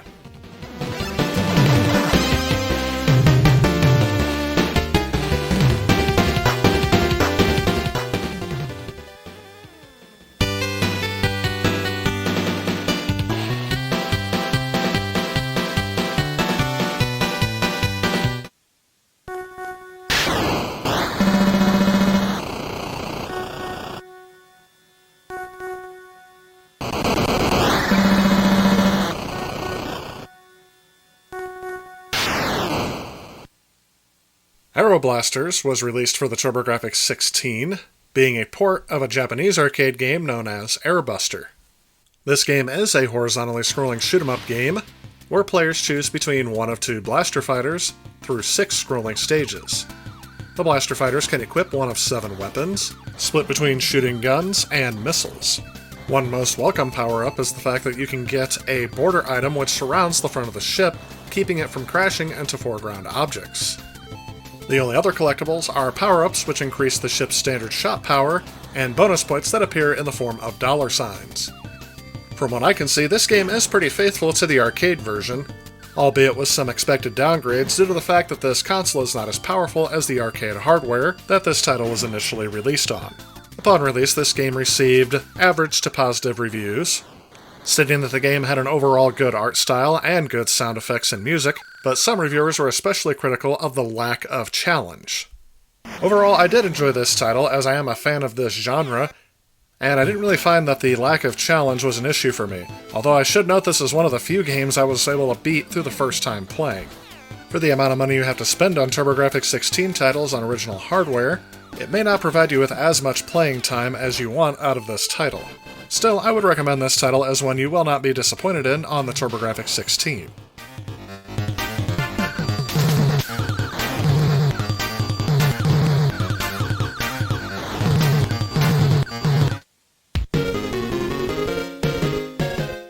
Cybercore is a vertical shooting scroller that was released for the TurboGrafx 16 in 1990. In this game, set in the distant future, Earth is overrun with enormous cybernetic monsters known as hyper-insects. And basically your goal is to go through several stages collecting power-ups, eliminating enemies, defeating bosses, all without dying, until you can beat the game. Unlike Aeroblasters, this game does have a difficulty factor that is ramped up significantly starting with the second level, and it will provide you with a lot of challenge. The problem I have with this game is that I just don't care for what I'm doing on the screen. As far as shooters go, this is one that will blend into the background and doesn't really offer anything unique or specifically engaging, at least it didn't to me. One thing that I noticed that I think holds this game back from being truly great is the fact that sometimes, during the level, I have a hard time seeing what's on the screen because the backgrounds blend in to the foreground elements. This leads to some scenarios that I think are unfairly challenging because you just couldn't see what was going on the screen. Overall, though, I feel that this game is very well put together. The graphics and sound are really nothing that stood out to me, but the controls are very responsive and everything was very intuitive enough to get me through this game without any tutorial on what to do. This game is on the cheaper end for collecting for the TurboGrafx, so I would definitely recommend it, but I'm not going to tell you that this is going to be the excellent standout game that makes this system shine above others.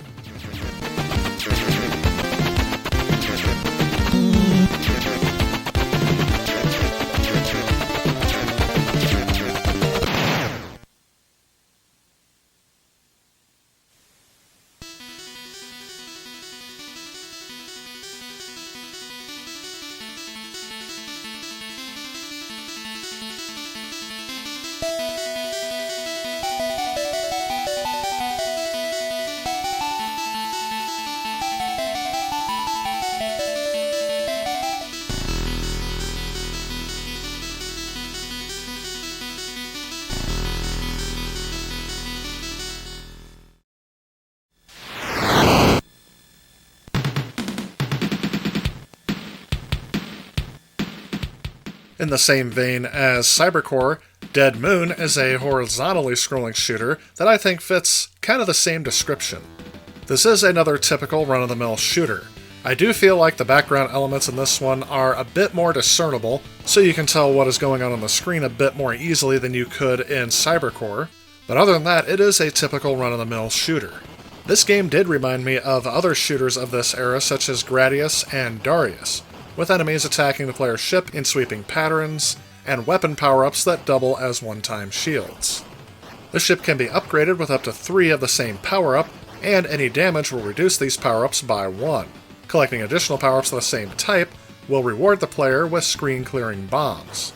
Clearing all 6 levels unlocks a hard mode in which enemies can take twice as much damage.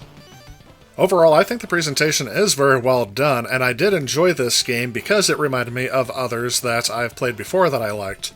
To paraphrase one of the reviews I read of this game, though Dead Moon isn't a memorable game by any stretch of the imagination, it admirably fits the bill when you're looking for a fun and simple shooter. Game reviewers, both modern and today, gave this game, I think, kind of a harsh rating for what it actually is, giving it around 5 or 6 out of 10. I would rank it around 7 out of 10, just to be fair, as even though this game has been done before, it still doesn't make it a bad game.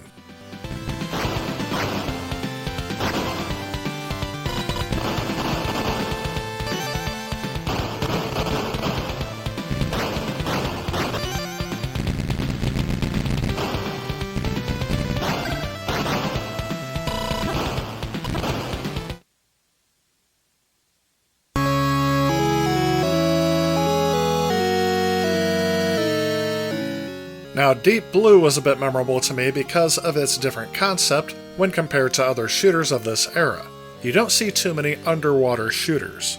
In this game, a hostile alien presence has descended upon the Earth's waters, and something leads to another and you have to go shoot things underwater. Other than that concept, Deep Blue is a basic horizontally scrolling shooter, where players collect power-ups and different weapons to fight various enemies. The screen can scale up and down to allow more vertical space, which was a common trick at the time for arcade ports of vertical shooters to fit on a smaller monitor. However, as far as I know, this game is exclusive to the TurboGrafx and PC engine, and it was not released in arcades. Although this game does have a unique concept, I have to say it is not one of my favorite shooters that I played on this platform. While the visual style is unique for the fact that you're not in space or in the sky, but underwater, it really wore off on me very quickly, and what I was left with was a shooter that didn't hold my interest. Gamers and critics alike met this game with lukewarm reviews. I commonly saw scores around 3 out of 10 to 5 out of 10, and sadly I agree that those are accurate reviews. This is on the cheaper end for the TurboGrafx 16, but it's still an investment to collect for it, so for that reason I would not necessarily recommend this title unless you're going for a complete collection.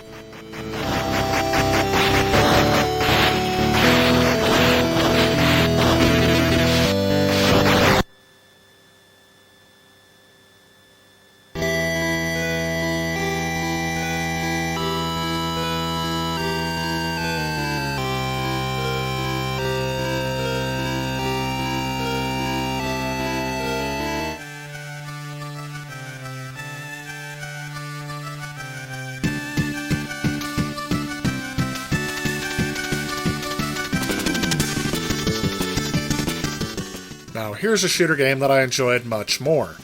Magical Chase is a side-scrolling shooter video game developed by Quest and released for the PC Engine in Japan in 1991, making its way to the TurboGrafx in 1993. Again, this game does remind me of a Gradius-style shooter.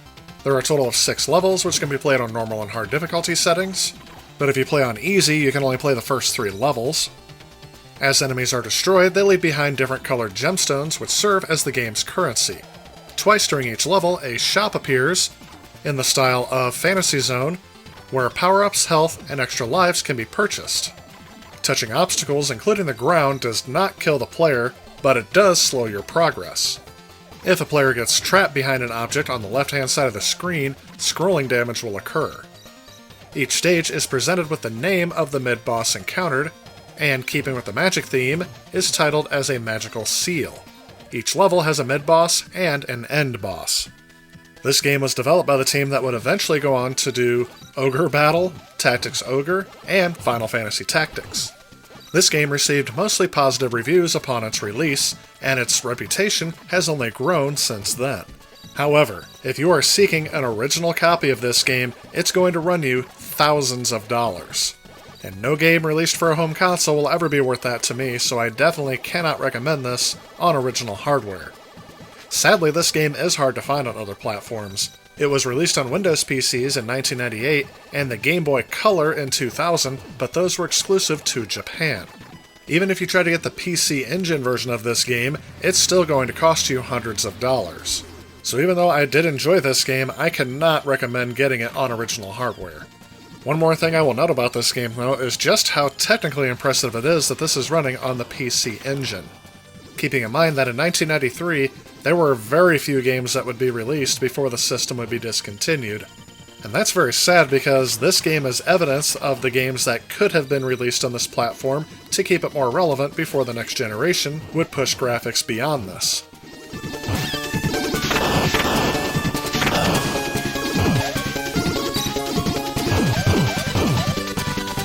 Again, I want to reiterate how impressive it is that these games are running very smoothly on this platform, as it is still running an 8-bit CPU. Ordyne was released by Namco and NEC for the TurboGrafx, and I have to say that this is another enjoyable shooter on this console as well. It has the style of graphics that could be described as a cute-em-up, but it's not as severe as you would expect for games like Fantasy Zone or anything like that. To me, I would say the graphics just appear cartoony. In this game, you control little kids flying miniature planes and shooting at large, colorful objects. Your plane comes equipped with both missiles and bomb weapons. Upon destroying a series of identical objects, bundles of balloons appear carrying crystals, which can be used to upgrade weapons. I will say this game seems to be more aimed at novice players or more the casual crowd, as this game is a bit easier than some of the other shooters on this system. It does get challenging as the levels go on, as you would expect, but overall I would not say that the challenge is the impressive feat of this game. Again, I see reviews out there that say that this would be around a 7 out of 10 title, but I would be more inclined to give it about an 8 out of 10. The game plays well, and its audio and video are both appealing. Due to the child and cartoony themes in this game, I would say that it's most likely going to be enjoyed better by a younger crowd.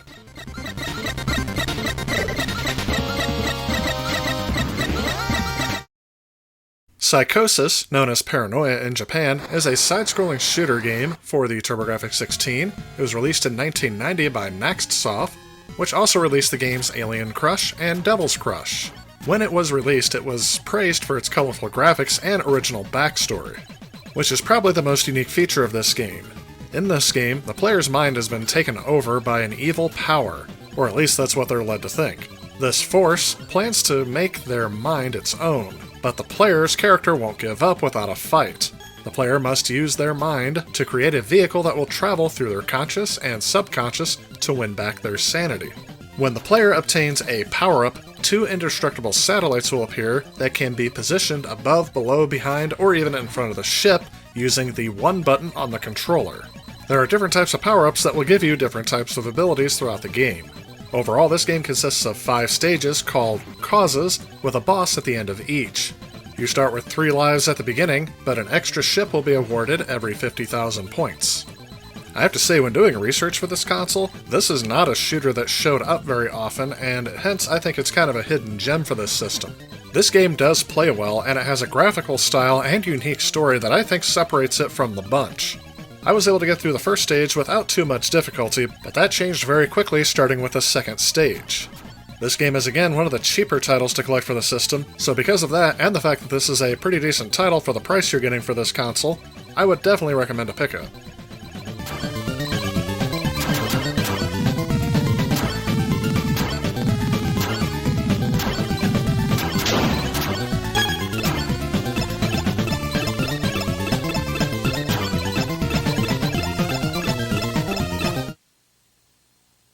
Raiden is a vertically scrolling shooter game that consists of 8 stages of increasing difficulty.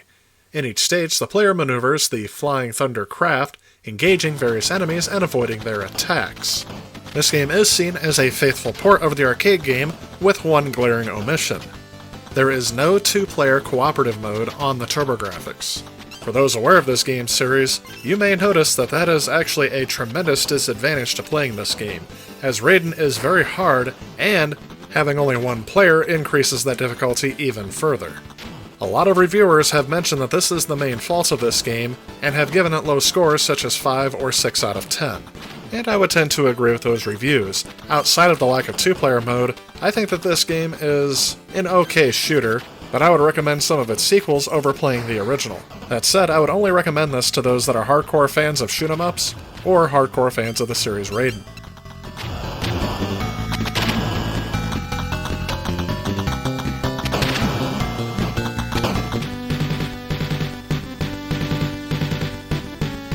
Superstar Soldier is a scrolling shooter video game that was originally published by Hudson Soft for the PC Engine in 1990, making its way to the TurboGrafx 16 in 1991.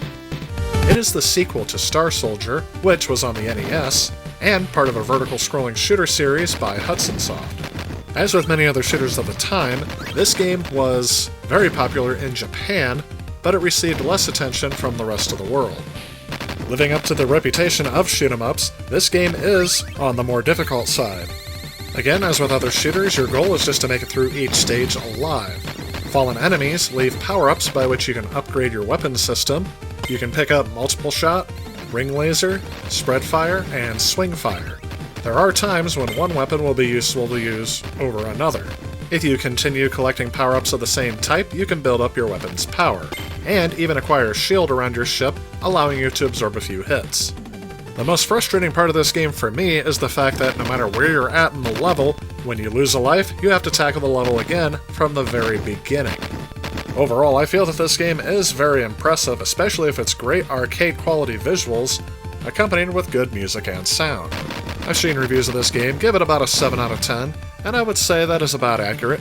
But for those of you brave enough to get this game, be prepared to rage quit a few times, and make sure you don't throw that controller against the TV like I wanted to.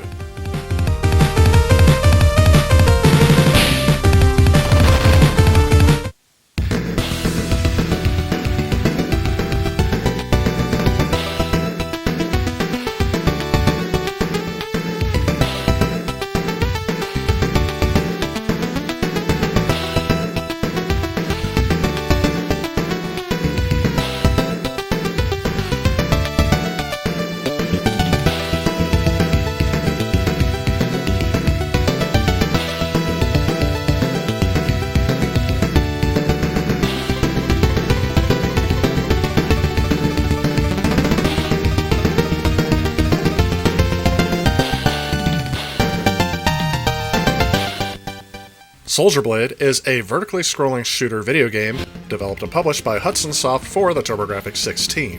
It was released in 1992.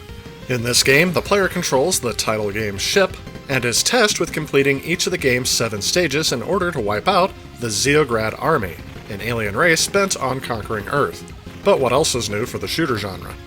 This game is actually the 4th game in the Star Soldier series. The 3rd game was exclusive to the PC Engine in Japan. I do enjoy this game, but I don't feel it's on par with the game that I played before it. Part of that can be attributed to the very hectic production cycle that this game had to undertake. The game was developed in about 6 months, and therefore a lot of planned content for this game, and some of the fine tweaking that they would usually do once a game is completed, was not done on this title. Because of that, reviewers of the time were not very kind to this game, but I still feel that this game does fulfill what you would want out of this genre, but it doesn't add anything new to the formula. And because this game is a lot more expensive to collect than Super Star Soldier on this console, as it was released later in the console's life cycle and hence is a bit more rare, I would recommend collecting that title over this one.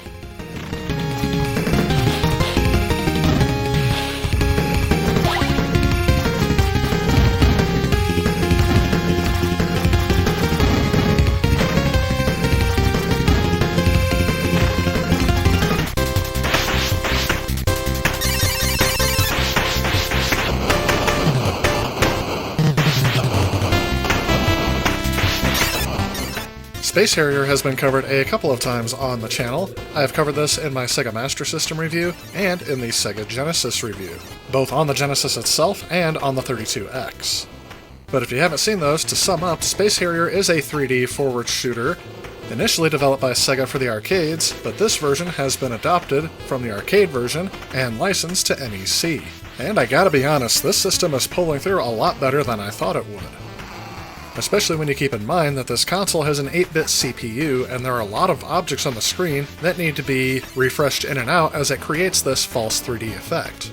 This system also does a good job of porting the sound effects and music, and I did find myself getting lost in this game yet again, as I am a fan of it. There are obvious sacrifices due to the fact that the arcade version was on much more advanced hardware, but I would still say this is a solid title for your TurboGrafx 16, especially if you're a fan of this type of game.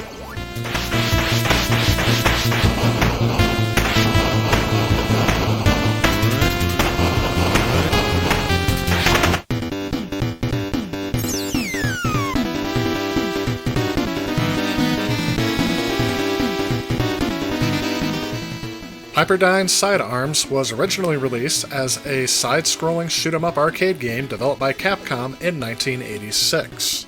In this game, the player takes control of a flying mecha suit who must battle an alien army. Sidearms uses a 2-directional attacking system similar to Capcom's previous shoot-'em-up, Section Z. If you guessed that the plot of this game involves an alien empire that is invading Earth, you would be correct. But in all honesty, I found this to be one of the more enjoyable shooters on this console. Yes, it offers a lot of features that are available in other shooters, but the difference here being that you can shoot in 2 directions based on which way your character is facing. The soundtrack is well done and sometimes blends into the background, as what I believe all good soundtracks should do. The only thing I think can hold this back just a little bit is the fact that the graphics do look a little bit generic, but to me that is a minor criticism. The game controls well, it does have that difficulty that you would expect out of one of these shooters, and it's one of those gameplay styles that'll keep you coming back for more.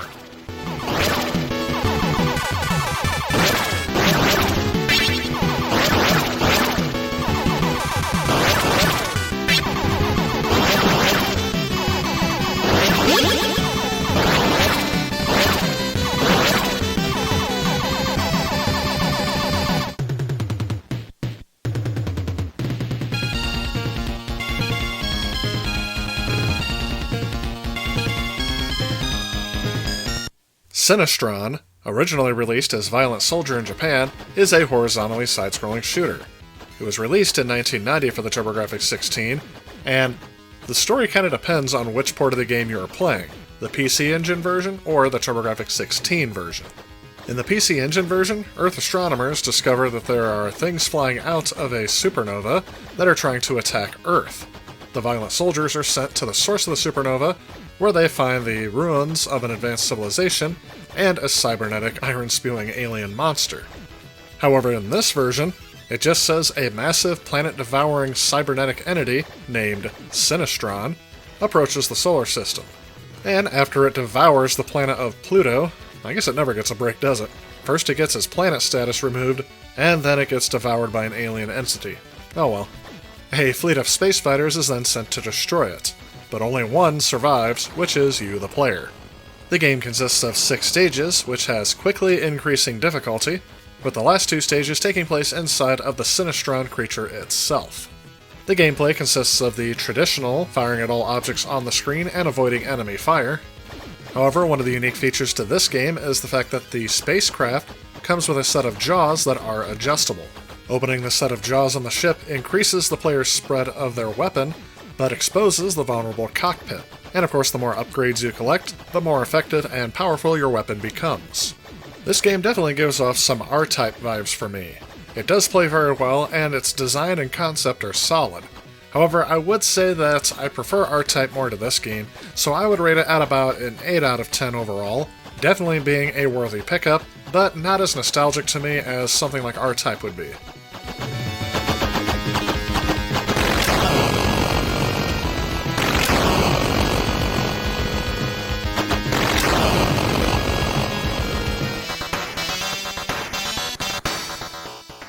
And before we wrap up shooters, one last game I'm going to take a look at is actually a flight simulator.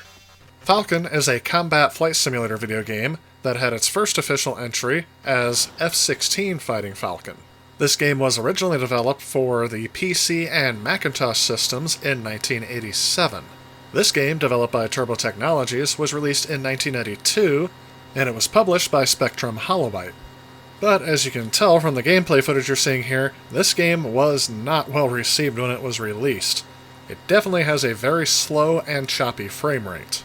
And when I play it, I think I detect a bit of an input lag, but that could be because of the choppy frame rate of this game. And to me, it renders it almost unplayable. Again, that is just my experience. There are other reviewers that have been far more kind to this game, giving it around somewhere between a 4 out of 10 and a 7 out of 10. But I think that just shows how divisive this title actually is, and that mostly depends on the player's preference. But if you are a fan of flight sims from this era, I would recommend picking this game up on a different system and not the TurboGrafx 16, as it is most often cited as one of the weaker versions of this game.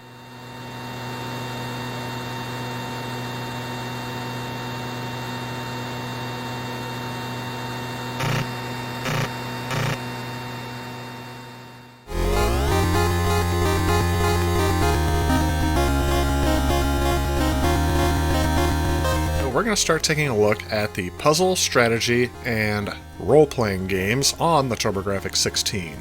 All of these games kind of fit a similar style that are slower paced and focused a lot more on strategy than action, although there will be some overlap with other game categories.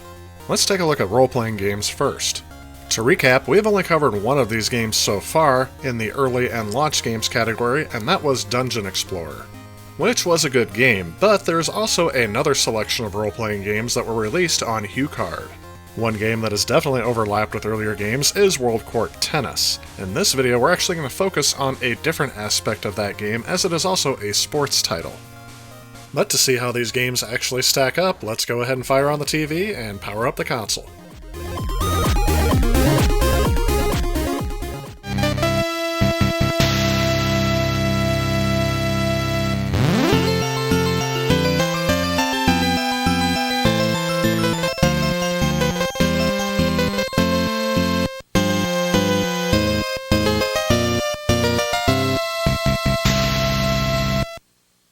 Now Utopia is an overhead action-adventure video game developed by Hudson Soft. It was released by Hudson for the PC Engine in Japan on November 17, 1989. It was then released by NEC for the TurboGrafx in North America in 1990. The game takes place in the land of Nightopia, where the evil demon Dearth has captured Princess Aurora and has stolen the 8 ancient medallions which contain the wisdom and power necessary to maintain peace and prosperity throughout the land. It is up to our protagonist to retrieve the 8 medallions, defeat Dearth, rescue Princess Aurora, and save the land from its people. This game is widely regarded as a clone of the then popular, and I guess still popular today, Legend of Zelda, in nearly every aspect. Many reviewers praise the game for making noticeable improvements over Zelda, but various shortcomings, which include long passwords, unless the system is used in conjunction with an add-on providing battery-backed RAM, repetitive gameplay, and poor collision, all prevent the game from being superior to the 1986 title. But overall, reviewers have called this game one of the better games of its type, and one of the better titles in the TurboGrafx 16 game library. I have to say, even without looking at the reviews and the descriptions of this game, I definitely got some huge Legend of Zelda vibes from this game. And actually, I think that made it a bit more enjoyable for me. There aren't too many RPG-type games on this system, so I think that makes this game stand out a bit more than it would on other consoles that had more titles to choose from. Since this game's release, it has received average to good reviews, often scoring between 7 and 8 out of 10, and I would be more on the 8 out of 10 side. If you're a fan of Legend of Zelda-type gameplay, I would definitely recommend this game to you. However, I will note that I did run into that collision detection issue that the reviewers, both past and present, have noted. And yes, that is something I struggled with in this game, but I don't think it made it unplayable or even a bad experience. It's just a minor annoyance that's there with me. That said, I would definitely recommend picking up this game.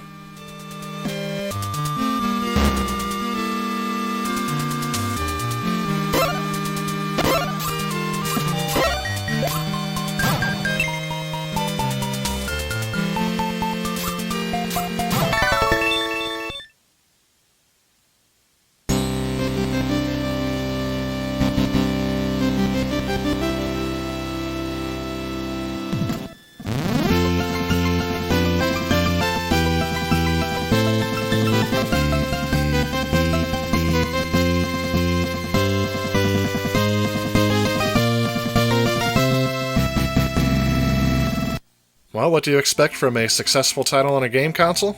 Well, a sequel, of course. Utopia 2 is an action-adventure game developed by Hudson Soft again for the PC Engine, this time released in 1991, and it made it to the TurboGrafx 16 in 1992, and yes, serves as the sequel to the original Utopia. In this game, players take control of the main protagonist from the previous game's son, who must begin a quest to both save his father and again defeat Dearth. Again, this game takes many cues from visuals and gameplay styles of the Legend of Zelda titles.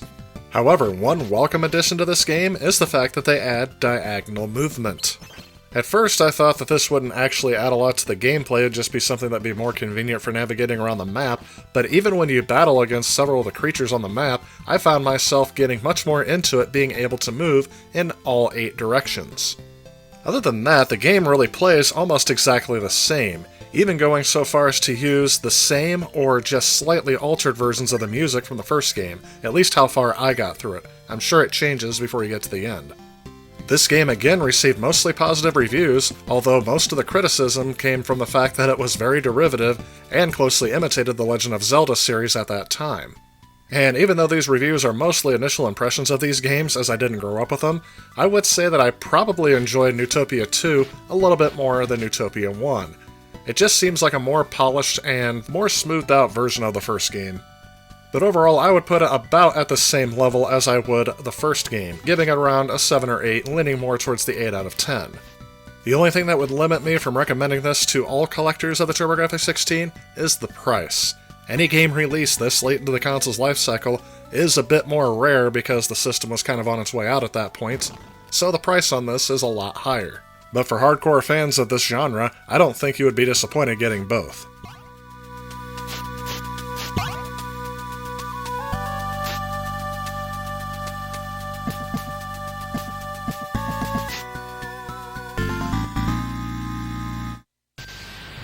Kadash is a sword and sorcery video game which combines elements of both the role-playing video game genre and games of the platform genre. The game takes place in a medieval fantasy world similar to that seen in The Lord of the Rings. For the gameplay, it is important to note that this game was an arcade game before it was ported to a home console. According to some, this game is an early example of what would become a fairly common trend in the Japanese-made arcade games of the early 1990s, kind of this platform RPG combining side-scrolling platform action with an RPG system of statistics, level, money, and magic.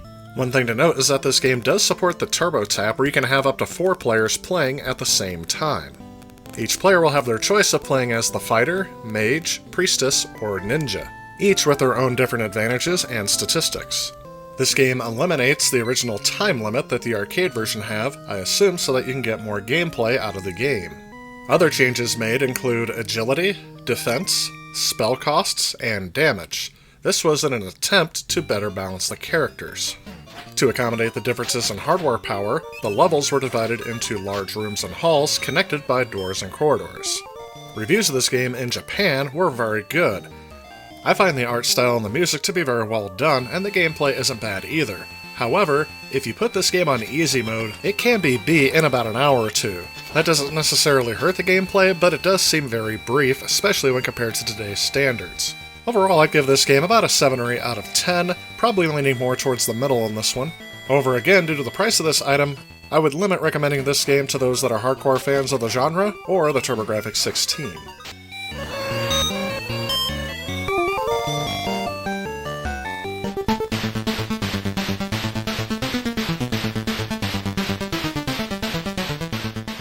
Double Dungeons is a role-playing video game developed and published by NEC for the TurboGrafx 16 in 1990. When it was first released, one of its unique selling points was that it supports simultaneous 2-player gameplay. In the game, players can select from 22 levels, earning gold and experience by killing enemies, with the last level not being accessible until the player beats the others. Gold can be used to buy items and weapons in a shop, or rest in an inn, all while experience points help to raise the player's level. Players cannot die, but are sent back to the beginning of the dungeon if they lose in battle. It was ambitious of them to try to go for a first-person perspective in this game, although it had been done on other platforms by this time period. While some may find this charming, I actually found it a bit dated. Add to that minimal story along with repetitive gameplay, and I found this game to be a bit boring. After this game was released on the Virtual Console for Wii, there were a lot of negative reviews written about this game. And while I can say I can agree with most of those reviews that the game just hasn't aged well, I'm not quite sure what the initial response would have been back in the day when this game released. I would lean towards giving this a 3 or a 4 out of 10.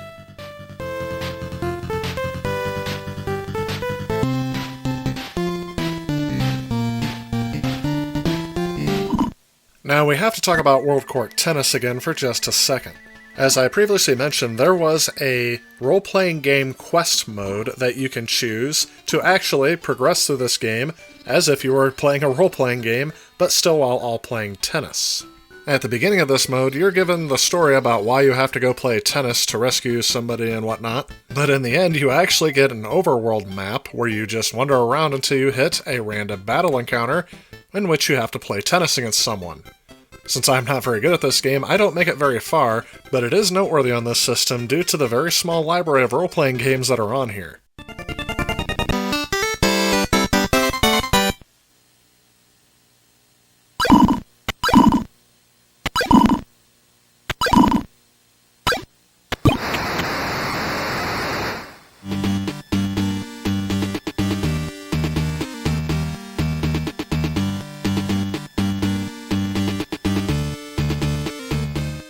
Order of the Griffin is a tactical role-playing game for the TurboGrafx 16, developed by Westwood Associates and based on the tabletop role-playing game Dungeons & Dragons.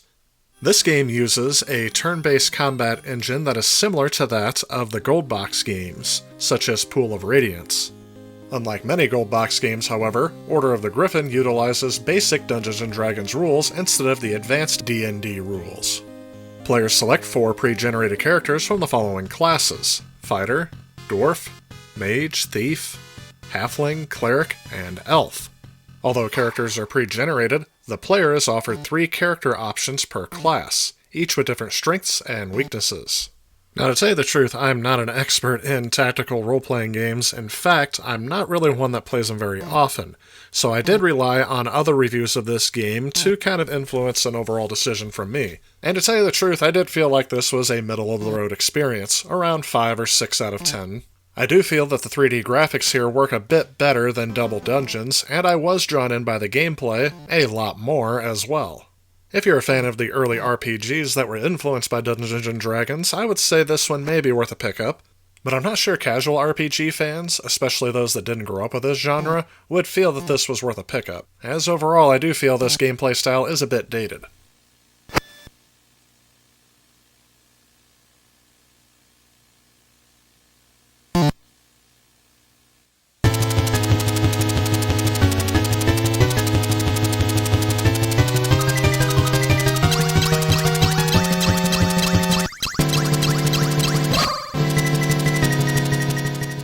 Moving on to another strategy-based game, this is Military Madness. This game is a sci-fi themed hex map turn-based strategy game. The game takes place on the moon in the year 2089, with the player controlling the Allied Union forces against the Axis Xenon forces. Units cannot be produced, but the Alien Union forces can capture enemy units if they are in factories, or find unsecured areas and gain access from them. Units can also be repaired by returning them to the factories under Allied control. I have to say, I actually got hooked into this game. This does remind me of those early tactical games that I used to play, kind of like an Age of Empires kind of thing, although it is much more simplistic than that game, mainly as this game almost entirely focuses on combat. The year this game was released, it received the 1990 Best Military Strategy Game Award from Video Games and Computer Entertainment magazine.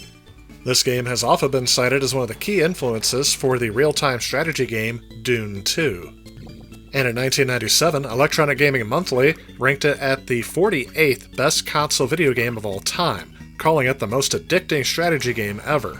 I'm not quite sure if I would rank it that high up, but I will say it was one of the better strategy games I have played, especially from this time period.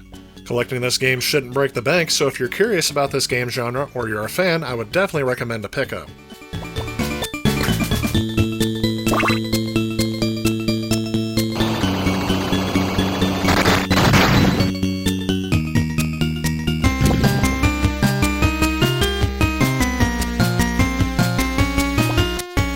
Alright, so that is all of the games that I have for the TurboGrafx 16 on HuCard that fit these genres. Again, I'm just looking at the role-playing game genre, and I did do one turn-based strategy game as it kind of fits into that similar playstyle. Surprisingly, even though there's a small game library here, I did enjoy most of the games on this list.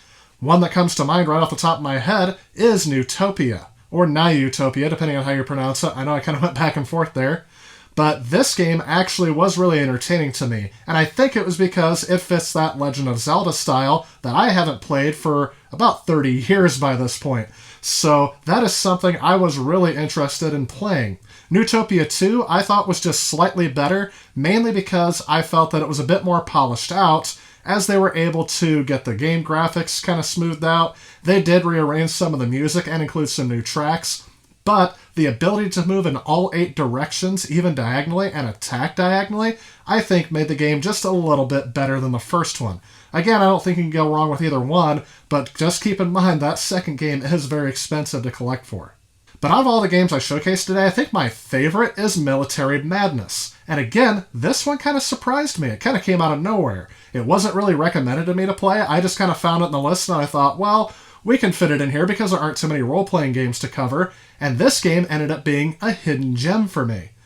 I actually used to love playing these real-time strategy games back in the day, and I compared it to Age of Empires just a little bit because that was my first experience playing with a grid-style tactical game that you would get. The only thing I do want to clear up here is that there's no building up of your forces in any way, shape, or form like there is in that game. This is just specifically combat strategy, and it was something I found myself playing for a couple hours, only in a process that usually only takes me about a half hour to just capture enough game footage and get an initial impression of the game.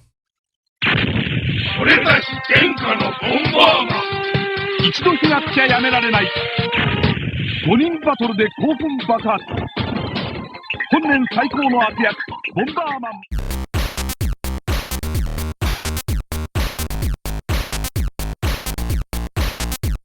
In the strategy category, we have already covered Alien Crush, which was a pinball game that was released as part of the launch lineup of the TurboGrafx 16. Adding on to that, we'll see some other strategy games that have been already reviewed on other platforms, as well as a couple of original titles. Overall, admittedly, I was not expecting to find this many titles in my collection, as again, we are going off of a limited library of games that was released for the TurboGrafx 16 on HuCard only. So let's go ahead and take a look at the puzzle and strategy games released for the TurboGrafx 16 before diving into a few of them. Boxy Boy, or Sokoban World in Japan, is a puzzle video game released for the TurboGrafx 16 home video game console, published by NEC in 1990.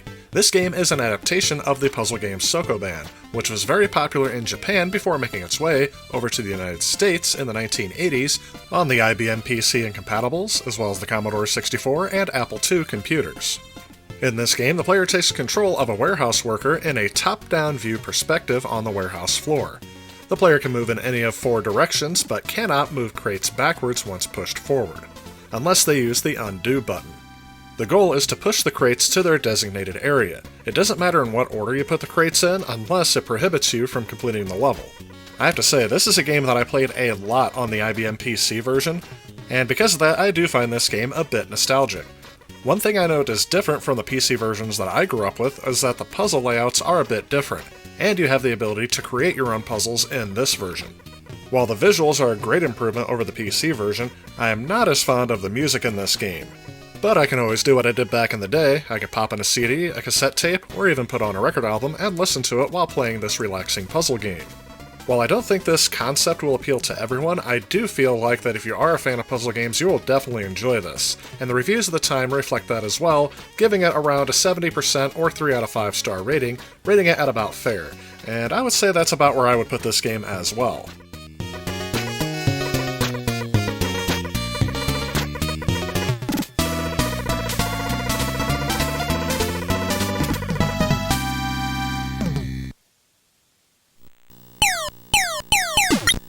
Crater Maze is another type of puzzle video game that was released in 1990 for the TurboGrafx 16. The object of this game is to rescue your friends from the evil Zen zombie, navigating your way through different time periods, laying craters to trap enemies, all while searching for a key that unlocks the door to the next way of time. The player can earn points by destroying enemies and by collecting treasure boxes. Occasionally there will be special power-up items that will appear on the menu to help you out.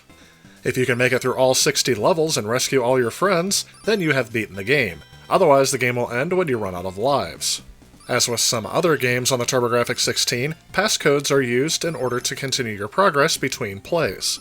Ratings for this game vary between 4 out of 10 and 6 out of 10. I would say it's definitely more on the 6 out of 10, because the game is definitely playable, and I didn't find anything that was like a game-breaking glitch. I will say that if you enjoyed the game Bomberman, this game is kind of similar to that, and other reviewers have noted this as well. However, I would say that Bomberman is probably the better of these two games, but in terms of price of collecting at the time of this review, I would definitely recommend Crater Maze before collecting Bomberman, just due to price. As again, this is a fairly decent title, and it won't break the bank.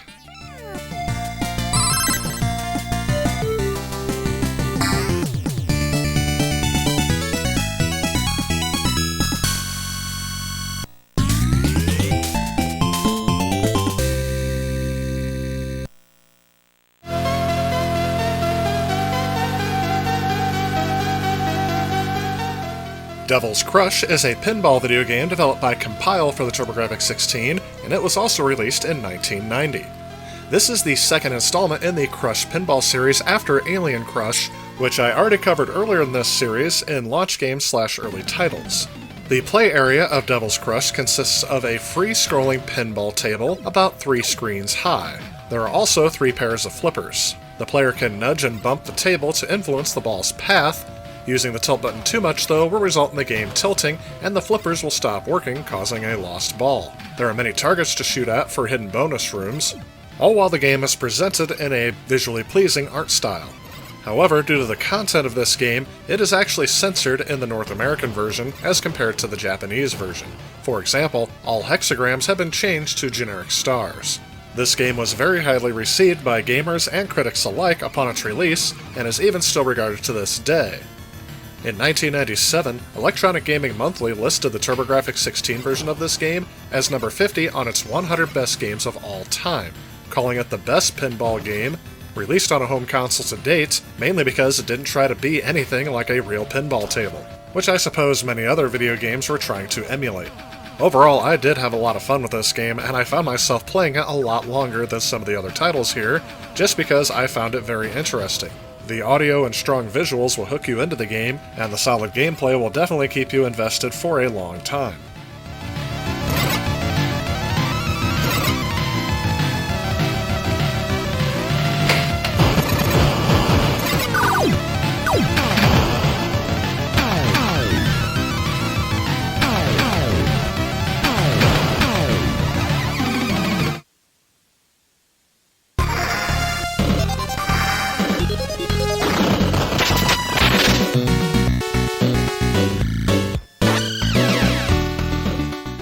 Time Cruise is a sci-fi themed pinball video game released for the TurboGrafx 16 in 1991. This game was exclusively released to the TurboGrafx 16 in order to compete against the popular Crush series of video games by Compile. Along with the standard gameplay you would expect from a pinball video game, the core game mechanic in this game is that the pinball can activate time machines. This allows the ball to travel to different bonus tables located in different areas of time. Also, something different compared to other pinball video games is that the tables move horizontally as well as vertically, making the pinball area a lot bigger than you can get in real life. The art style is definitely something comparable to Devil's Crush. I think they got the visuals down pretty well. Where the game fails for me is in its soundtrack. I would actually mute this game and listen to something else, rather than hearing the themes in this game played over and over again. But again, that is just my personal preference. Overall, I did enjoy this game almost as much as I enjoyed Devil's Crush, but I'd kind of put it down there as an 8 out of 10 or a 9 out of 10. But I feel that people that enjoy pinball simulation video games would enjoy this, and people that don't may not be as big of a fan.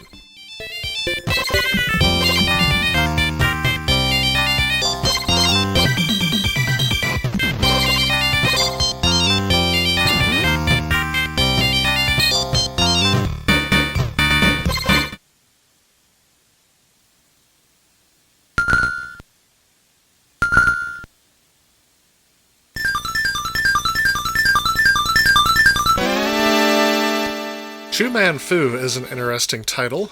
In this game, the player moves around colored balls to get them to their corresponding colored tiles. However, the player must also avoid the enemies, which can be killed by firing one of the balls at them. As opposed to a game like Sokoban, the balls can be moved forward or pulled backwards, and you can also push them around corners. Overall, I didn't find myself enjoying this title as much as a game like Sokoban, but I'd still give it around a 5 or a 6 out of 10. But I would increase the rating if you would like to play it with another player. I think that's where most of the fun of this game would come in, is if you were playing it 2 players.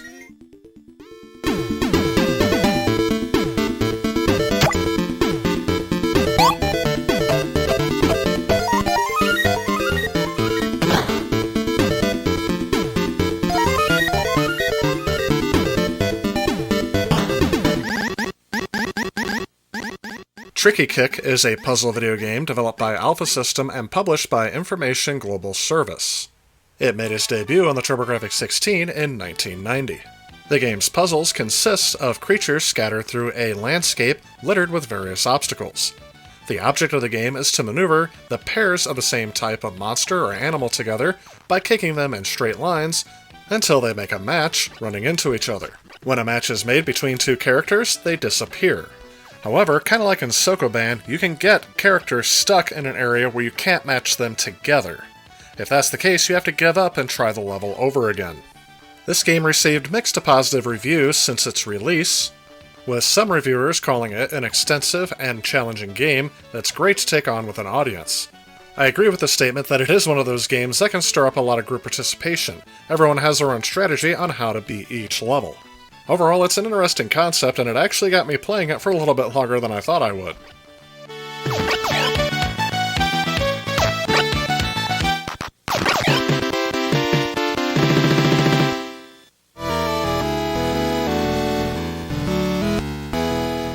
King of Casino is a casino gaming simulation video game released for the TurboGrafx 16 in 1990.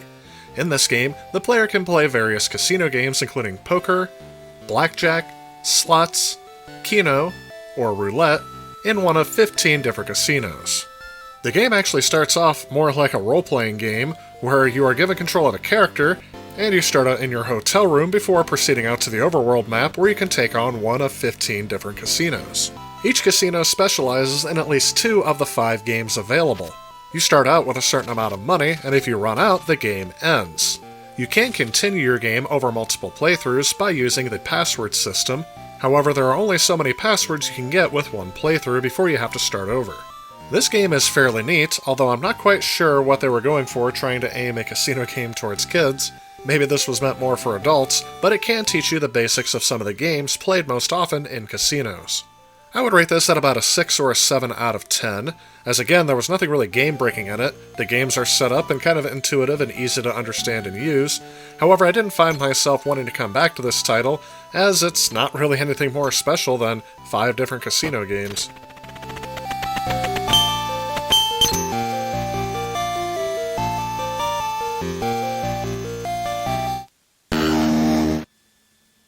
It is the 90s, and there is time for Clax.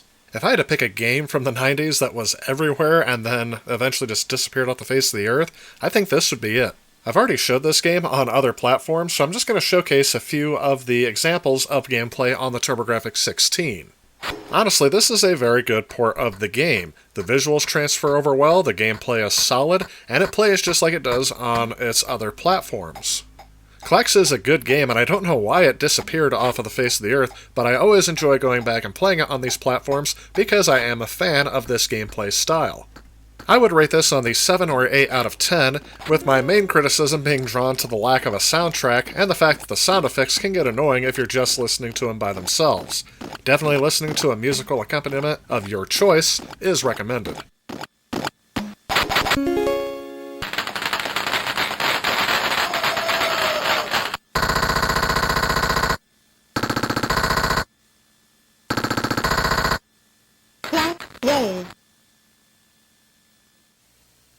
Parasol Stars, the story of Bubble Bobble 3, was released initially in 1991 by Taito and is the sequel to Rainbow Islands, making it the 3rd game in the Bubble Bobble series.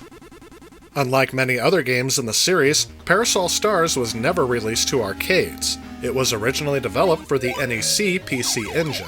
This game was later released in limited quantities in North America for the TurboGrafx 16 by Working Designs. This game takes place on a number of different worlds, each with a distinct theme. Each world features 7 rounds, the last one always hosting a boss that must be defeated to progress to the next world. There are 8 main worlds. However, in order to complete the game properly, the player must open a secret door on the final world by collecting 3 star items, allowing access to 2 secret worlds. In this game, the player is armed with a parasol. The parasol is a multi-purpose device. It can act as a shield, as well as stun enemies, capture droplets, or hurl enemies. At many points in the game, it can be used as a parachute. Almost every level has droplets which drip from points in the level. They fall under the influence of gravity and roll along the platforms within the screen. The player can capture these with their parasol and throw them at enemies. The player can hold more than 1 droplet at once, and if they get 5, they merge into a large droplet with a special power. This game received mostly positive reviews upon its release, earning around a 9 out of 10. I think having this game specifically designed for the hardware helps with its design. and if you're a fan of this genre of game, I would definitely give this a try.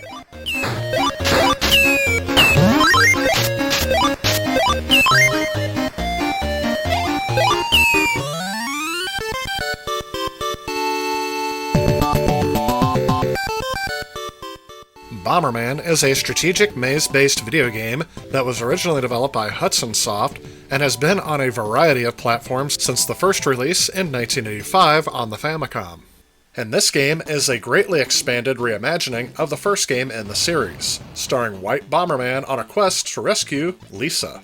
The game contains a single-player or multiplayer mode.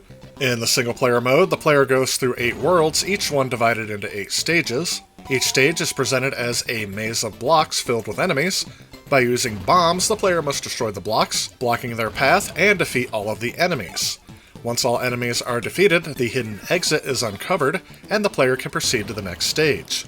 Each stage also includes one hidden power-up underneath one of the blocks, which can increase the number of bomb drops, increase the range of the bomb's explosions, and other useful power-ups. The last stage in each world is a boss battle. This game also includes a multiplayer mode, which allows up to 5 players to compete against one another, which would require the use of the TurboGrafx 16 Turbo Tap. Multiplayer mode plays very similar to single-player mode, with a few exceptions, but there is also an alternate multiplayer mode called Skull Mode, in which skulls sometimes appear underneath hidden blocks, which are detrimental if picked up. This game received mostly positive critical reception upon its release on the TurboGrafx 16, and is one I would say is definitely worth a pickup. I do enjoy the Bomberman style, and I really appreciate the multiplayer mode, where I think most of the fun is going to be had in this game.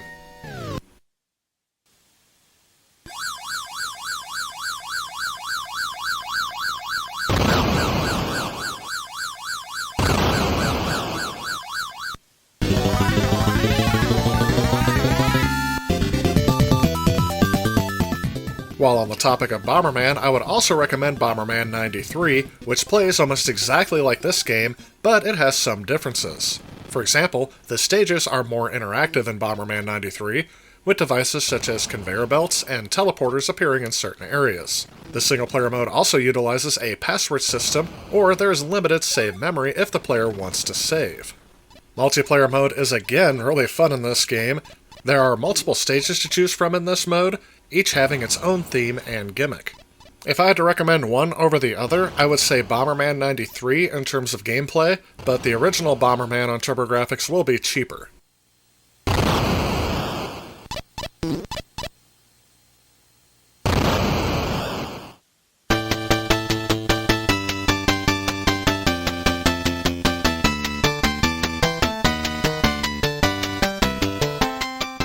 Drop Off by Data East is actually kind of a breakout clone. This game was published in 1990 for both the PC Engine and the TurboGrafx 16, and being a clone of Breakout, the player moves a paddle back and forth in order to destroy objects. The objects slowly descend from the screen, and the goal is to keep them from reaching the bottom, taking them out as they go down. The game is divided into 16 stages, each stage having 5 rounds. If you're a fan of Breakout, you may like this game. I would give it more of a 6 out of 10, as it didn't really hold my interest well, but again, it does play well.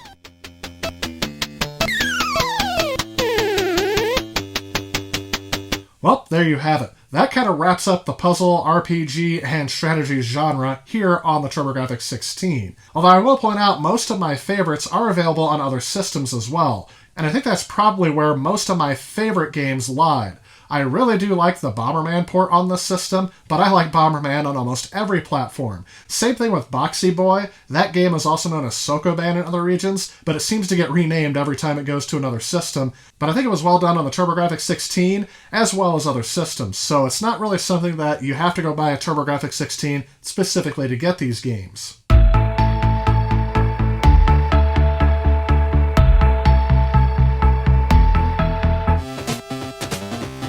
Step up to the plate in the incredibly real baseball simulation, World Class Baseball. Sports and racing games are universal to almost every single game console that has been released. And that may be due to the fact that most gamers do expect some of these games to be released on each system they own. Racing games would usually push the system to its limits, as especially in this time frame 3D graphics weren't really possible, so each system had to do its best to fake the 3D. And sports games were challenged with providing the most realistic experience each console could offer. In its launch year, the TurboGrafx 16 provided a respectable number of games, with around 2 racing games, a golf game, a baseball game, and a tennis game. But as expected, before the TurboGrafx 16 was done, it expanded its selection of sports games significantly. Alright, let's go ahead and dive right in. Andre Panzer Kickboxing was released for the TurboGrafx 16 in 1991. It was originally released in Europe in 1990 for various computers before being ported to the TurboGrafx 16 in North America. This is a kickboxing game that features black belt kickboxing masters. The object of the game is to win the kickboxing championship by defeating an array of kickboxing masters in a series of fighting matches. Despite being a relatively unknown game across the whole of its platforms, this game actually provides a good experience for those that are familiar with martial arts. This game will definitely test your stamina, as precise timing is needed to land blows against your opponent to be able to finally take them down. A prominent martial artist and actor stated in an interview that they believe this game, on the Super Nintendo, was the best fighting game purely from a martial arts technical point of view. Overall, my perception of this game is that it is fairly decent, but it would take way more time than I am willing to invest into this title to be able to get good at it. This game is relatively cheap on the TurboGrafx 16, but ports on other systems, where it's known as Best of the Best Championship Karate, are even lower than this, and I don't say it's necessary to play it on the TurboGrafx 16, so it's up to you whether or not you want to collect this one.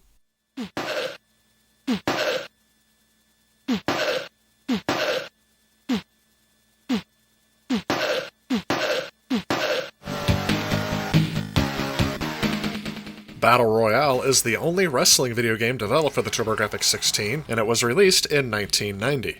And information about this game appears to be a bit scarce. It is a fairly standard wrestling game of the time period, and although it doesn't offer anything too impressive for the TurboGrafx 16, it isn't necessarily a bad game if you're just looking for a simplistic wrestling game to play with friends.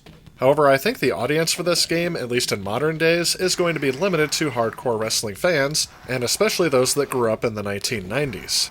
Other reviews of this game rank it at around 2.5 out of 5 stars, and I would say that's about right.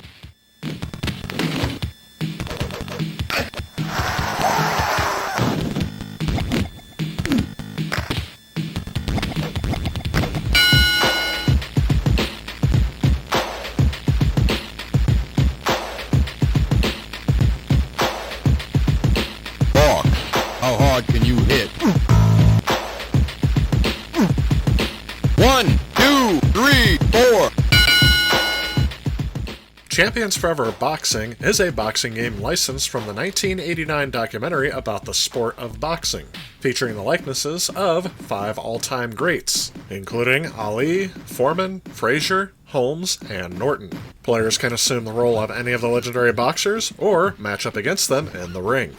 The game includes single-player exhibition modes and career modes, as well as a 2-player versus mode and, strangely, an autoplay mode, which sees the computer match up against itself in a demonstration. Career mode starts in 1968 and lasts up to 15 years, with 1 fight per year. This takes into account the actual historical standings of each of the featured boxers. In career mode, all the fights last 12 rounds, while in the other modes, the fights can be set between 3 and 12 rounds. Progress in career mode is stored via password or through backup memory on the TurboGrafx 16 or with a Turbo Booster Plus. Again, I think this is only going to satisfy a niche audience today, mainly because it's going to appeal to most boxing fans that are aware of some of these boxing legends. I also feel this game is tough as nails, and I didn't get very far through it. Other reviewers gave it around 2.5 out of 5 stars, and again, I do agree with that review rating.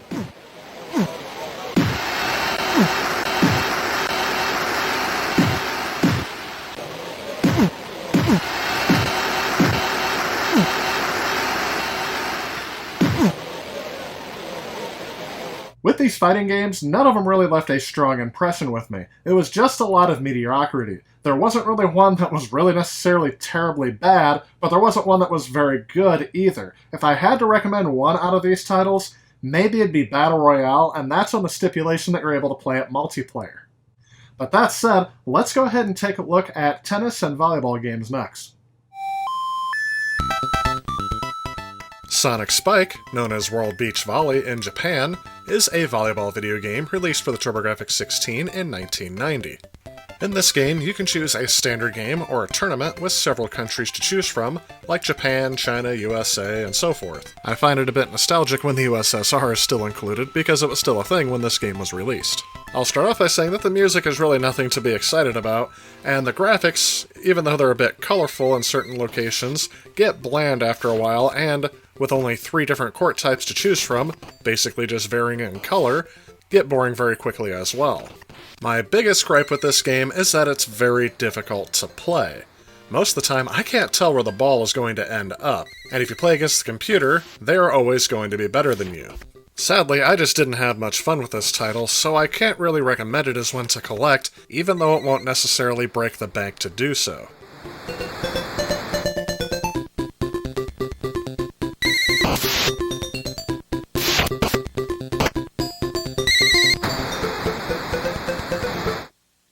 Super Volleyball made its way to the TurboGrafx 16 in 1990, and in my opinion provides a much better experience than Sonic Spike.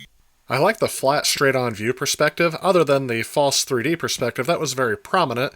I am of course referring to the isometric point of view that Sonic Spike uses, and it really makes this game actually very playable. The visuals are nice and pleasing to the eye even still to this day, but the game is lacking in the sound department, having no soundtrack whatsoever, and only providing sound effects during gameplay. Volleyball has never really been the most popular sport, but if you're looking for one, I would definitely recommend this over Sonic Spike on the TurboGrafx.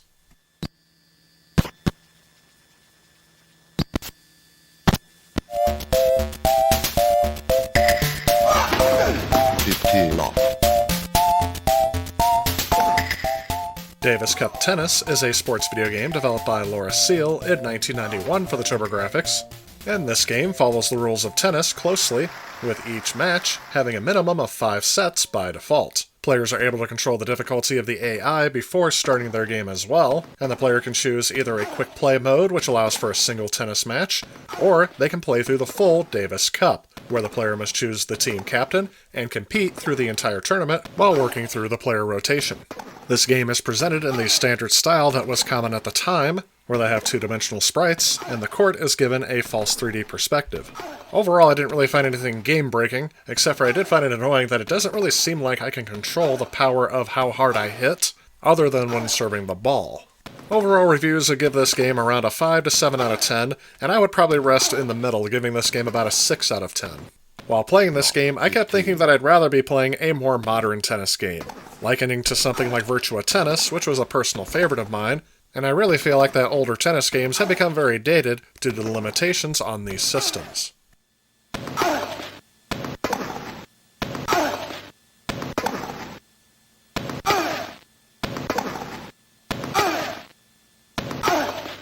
So again, not really a huge selection here either, but if I had to recommend one of these games, I would say the one I probably played the longest was Super Volleyball, the one with the front-on perspective without that pseudo 3D isometric perspective.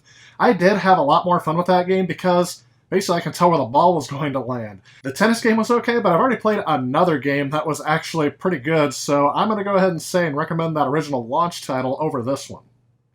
Next, let's go ahead and take a look at some of the more popular sports games. Hit the Ice is a hockey video game originally released by Taito in arcades in 1990. And like the arcade version, the TurboGrafx 16 port features a versus gameplay, where players can choose the same players available in the arcades and have them either play on the red or blue team. Unlike other ports that only feature 1 to 2 players, up to 4 players can join in on this game if a turbo tap is available. If playing as a single player, you are also responsible for controlling your teammate by calling for passes or shots, all while controlling your goalie as well. I think the visuals of this game are very impressive for this console, and I think they do a decent job of trying to port the arcade game to this system. though I think the sound is a bit to be desired as I found myself muting this game just to get through it. But for me, the gameplay of this game just seems to be a bit off. It feels like maybe they slowed down the pace of the game a little bit because it feels like it takes a while for me to get from one side of the rink to the other. And for some strange reason, it takes a long time to get through a 5-minute game of hockey. Every time the gameplay is stopped, as in normal hockey, it takes forever for the game to get going again. And for a conversion of an arcade sports title, I would expect the gameplay to be a bit more sped up. Otherwise, I can't really articulate what makes this game a bit more average than other ones that I've played, but considering there's only 2 hockey games to choose from on this system, I would say this is a decent game overall, and it may be worth a pickup for hockey fans or just fans of the TurboGrafx 16 in general. And in terms of TV sports hockey, which was also released on the TurboGrafx 16, I would say that Hit the Ice is much better than this game. This game seems to be plagued with infuriating controls and worthless AI. That's not to say this is one of the worst hockey games I've ever played, it's just not as good as Hit the Ice, and there's no reason to own both.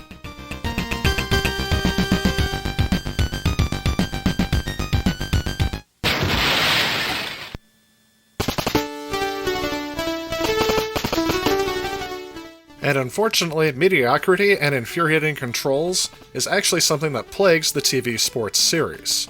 TV Sports Basketball actually features good graphics and audio for the system, however, I think that its control scheme is definitely overcomplicated.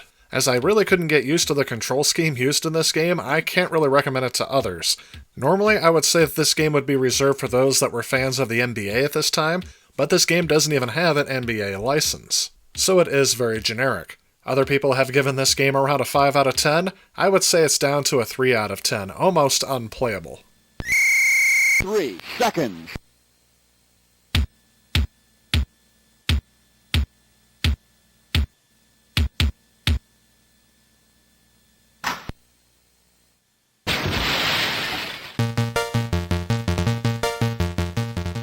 Sadly, I didn't have much to say about TV Sports Football either.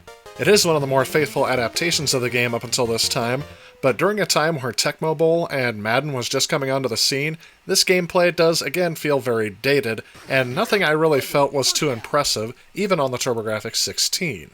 For better or for worse, it is the only football game on HuCard for this system, and its controls are not as broken as the other games I've played in this series. But overall, I can't say that I had fun playing it. I would rank this one at about a 5 or a 6 out of 10. Red 24. Red 24.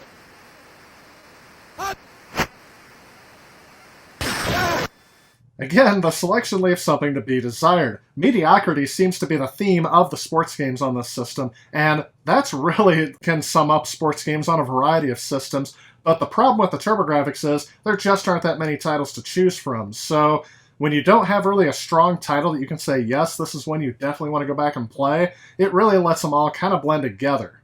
But these last few we're going to take a look at actually don't really correlate to each other, so let's just go ahead and take a look at these individually. Jack Nicklaus's Turbo Golf is a golf simulation video game developed by Sculptured Software and originally published by Accolade beginning in 1988. It did receive ports to various systems under the name Jack Nicklaus's Greatest 18 Holes of Major Championship Golf, and it was released on various home computer systems as well as the 8-bit Nintendo Entertainment System. While the game only contains one course of 18 holes, the 18 holes are taken from various different golf courses, creating kind of a greatest hits reel for Jack Nicklaus's favorite. However, the TurboGrafx 16 HuCard version only includes one whole course from the Australian Golf Club. One thing I kept noticing is just how long holes take to load, as the loading process appears to take place in real time across the screen, and the viewpoint changes with virtually every shot, so you're stuck looking at the loading screens for quite a long time. I would say the average is you're looking at the loading screens more often than you are playing. My biggest complaint of this game has to be how the game controls. You have a swing meter that you have to get exactly right, or else your ball's going to go in any number of what seems like random directions. After trying for almost 2 hours to try to get a shot to go right, I was unsuccessful the entire time. The only time I could actually show what a shot is supposed to look like is when the computer would demo the course.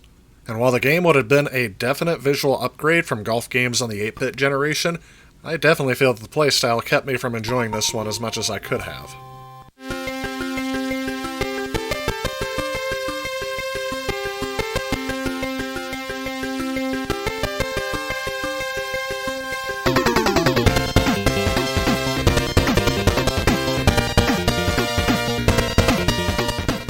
World Sports Competition, also known as Power Sports in Japan, is a sports video game developed by Make Software for the PC Engine originally in 1992, eventually being ported to the TurboGrafx 16 soon after. This game centers around a Summer Olympics theme, including several events such as archery, rowing, shooting, swimming, and track and field. And that's about all I have to say about this game. It's okay, but I do feel that it is very dated, especially for these sporting events, and I would rank this at about a 6 out of 10. It is playable, I didn't really find anything game-breaking with it, but I didn't really have a lot of fun playing it.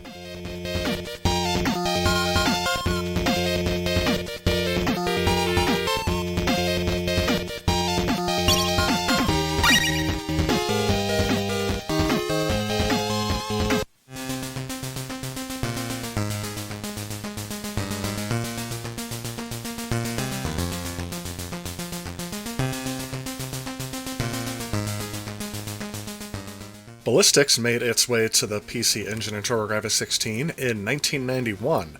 It is a futuristic sport involving directing a puck to a goal by shooting small balls at it. In terms of the gameplay style, it kinda reminds me of air hockey, only a little bit different. And I will add, not as fun. To be honest, there's so much going on the screen at once, it is hard for me to tell what I am actually interacting with on the screen. Again, I played this for a while, I even looked up some strategies to it, and I kinda get how to play it, but it's just not very fun for me. It's way too fast-paced, and the screen makes me dizzy because of how fast it is scrolling up and down.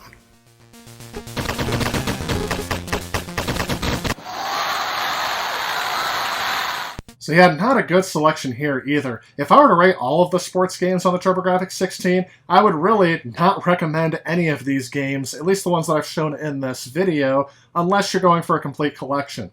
The advantage of these games, at least in terms of collecting them, is they're not going to break the bank. Because they're not necessarily these high desirable titles, they're not going to be very expensive. But again, you're not going to get a lot of playtime out of these, other than letting them sit on the shelf, I guess. You know, that's going to be where the value comes from.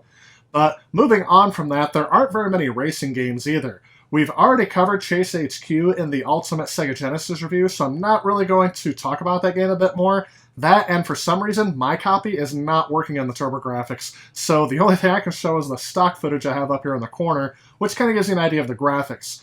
The game, I assume, plays well. I've played it in emulator, and it had the same controls. I'm not quite sure if the turbo buttons come into play on that game or not, but I'm not very good at that game, so I can't tell you whether or not it's better or worse than any of its other console counterparts. The one game I can take a look at, and it does work on this console, is Final Lap Twin, so let's go ahead and take a look at that.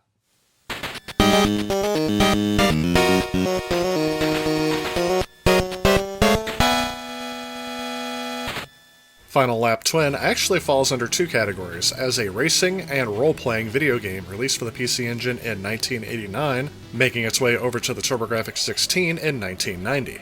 In this game, the player is on a quest to live up to the reputation of his racing champion dad. He travels over the map, meeting small-time racers, and must race his car to earn money that he spends on upgrading his car, eventually facing the local racing champion.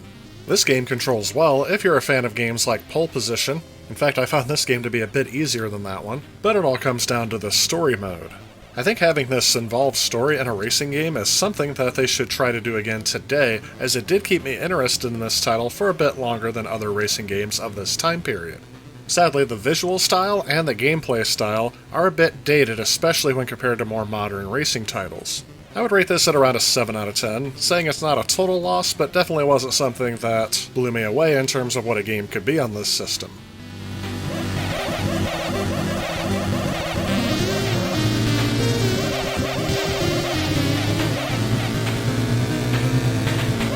You know, racing games are actually kind of scarce on every console. There just aren't that many of them, at least at this time period. And I think that's a result of the fact that these consoles were not really equipped, at least the TurboGrafx for sure, was not really equipped to offer that 3D perspective that racing games require. Motor Rotor, that original launch title, was almost unplayable to me. And these two titles are definitely an improvement over that one, because it doesn't even attempt to do a 3D perspective in Motor Rotor. So if I were to recommend any racing games, I would start with Final Lap Twin, and then Chase HQ I just can't say anything about because I haven't personally played it. So even though this seems like we're ending on a low note, I really feel like sports titles are really meant to be enjoyed in the time they come out in, because the goal of every sports video game is to provide the most realistic experience possible on the hardware and capabilities of the time. And so that's why a lot of these haven't really dated well. The only sports games that I really feel like have dated well are ones that people find personally nostalgic, that they played when they were a kid and they want to play again now. Or they offer a gameplay style that is not as realistic for the sport, but the gameplay style designed for a video game console is actually addictive and fun to play, so those are the ones that have endured longer than anything else. For example, the game I always use for that is Punch-Out! It's meant to be a boxing game, but it doesn't play as a realistic boxing game, but it's so fun to play because it's a good video game.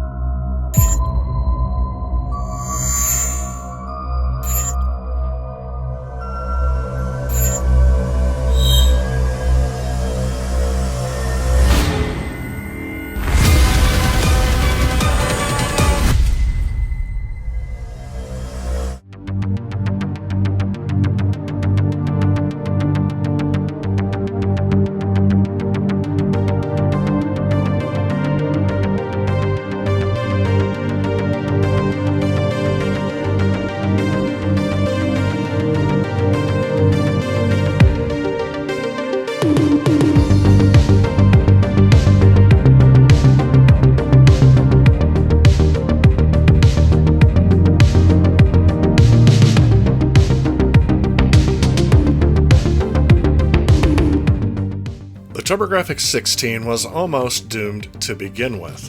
This can date all the way back to the launch of the TurboGrafx 16. It was released in the test markets of New York City and Los Angeles in late 1989. Disastrously for NEC, this was only 2 weeks after Sega of America had released the 16-bit Sega Genesis. In retrospect, this is an event that really shouldn't have happened. NEC had a huge lead in Japan releasing the PC Engine in 1987. However, a lot of time, some would say too much, was spent on redesigning the console for the North American audience. The Genesis would quickly eclipse the TurboGrafx in terms of sales after its American debut. NEC's decision to pack in Keith Courage and Alpha Zones, which was a Hudson Soft game unknown to Western gamers, proved to be costly as Sega packed in their port of the hit arcade game Altered Beast. NEC's American operations in Chicago were also overhyped about its potential. They quickly produced 750,000 units, which was far and above the actual demand. This was very profitable for Hudson Soft, as NEC paid Hudson Soft royalties for each console produced, whether it sold or not. This was again part of the original agreement between NEC and Hudson Soft as they partnered to make this console in Japan.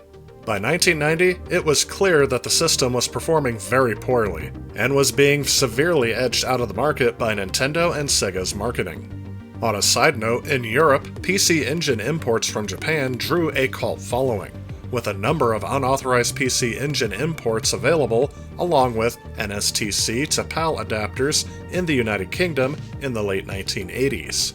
In 1989, a British company called Mention manufactured an adapted PAL version of the PC Engine Plus.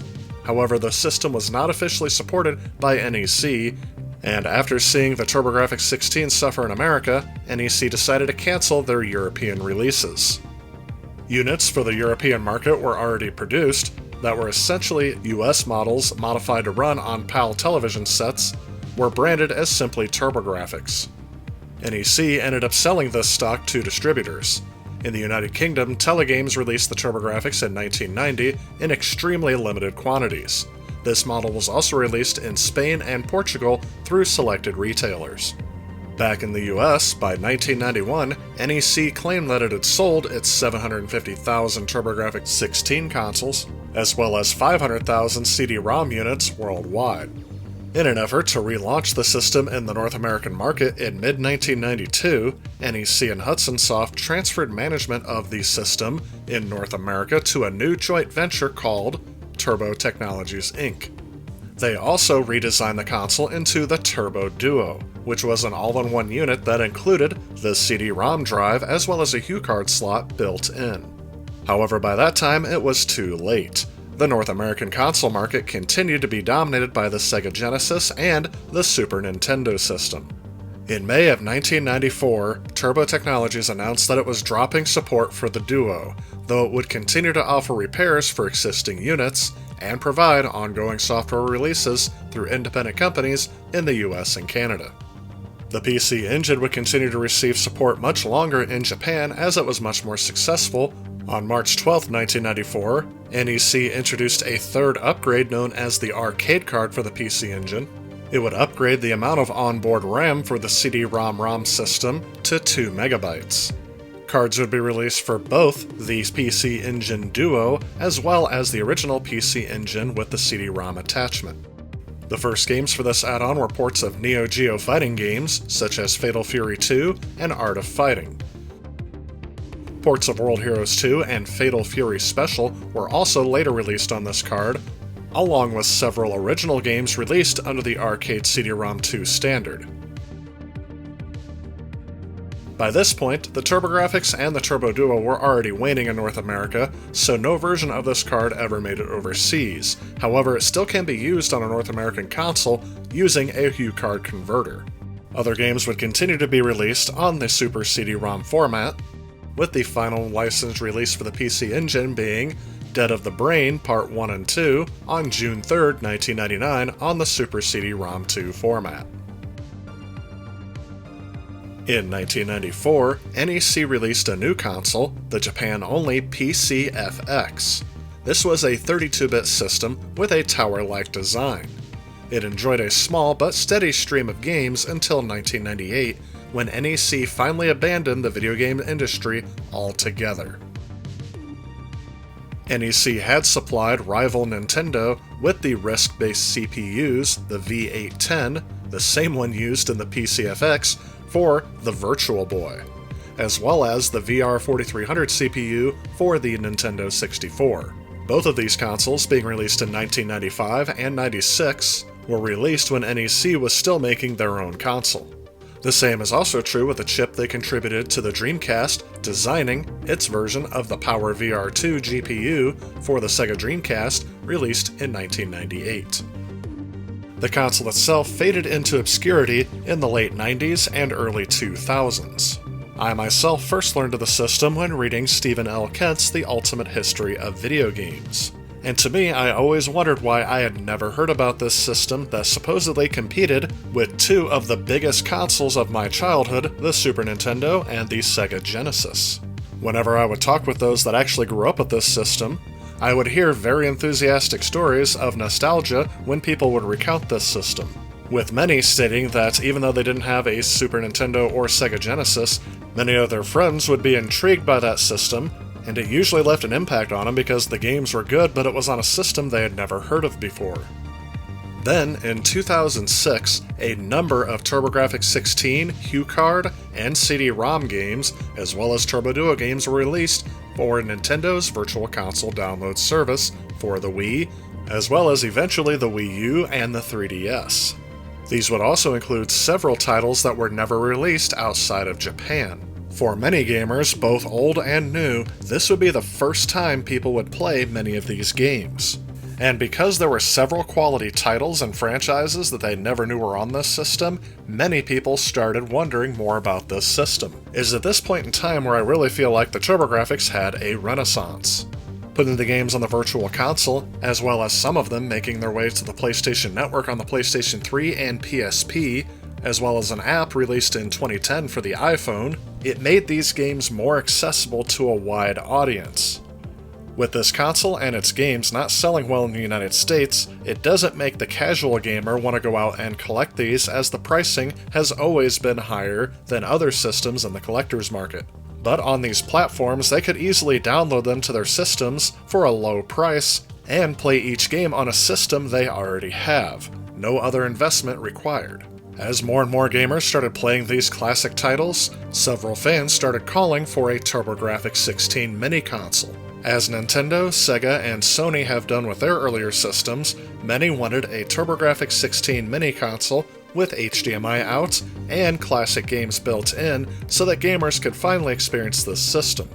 In 2019, Konami announced at E3 and at a Tokyo Game Show that year that the TurboGrafx 16 Mini, a dedicated console featuring many built-in games, would be released.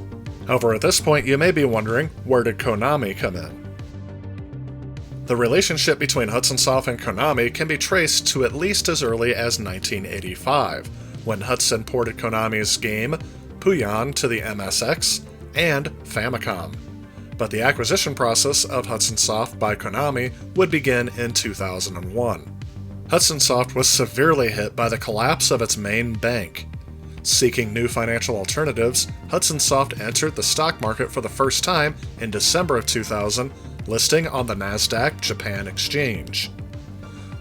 This led to Konami purchasing a stock allocation of 5.6 million shares in August of 2001, becoming the company's largest shareholder.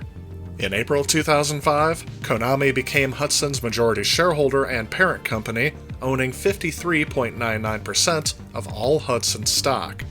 Hudson Soft would continue to publish video games while working closely with Konami, becoming an official subsidiary. In April 2011, Hudson Soft became wholly owned by Konami, and its American division, Hudson Entertainment, was liquidated in the process. On March 1, 2012, Hudson Soft officially ceased to exist following a merger with Konami Digital Entertainment, with its music business being absorbed into the KME Corporation.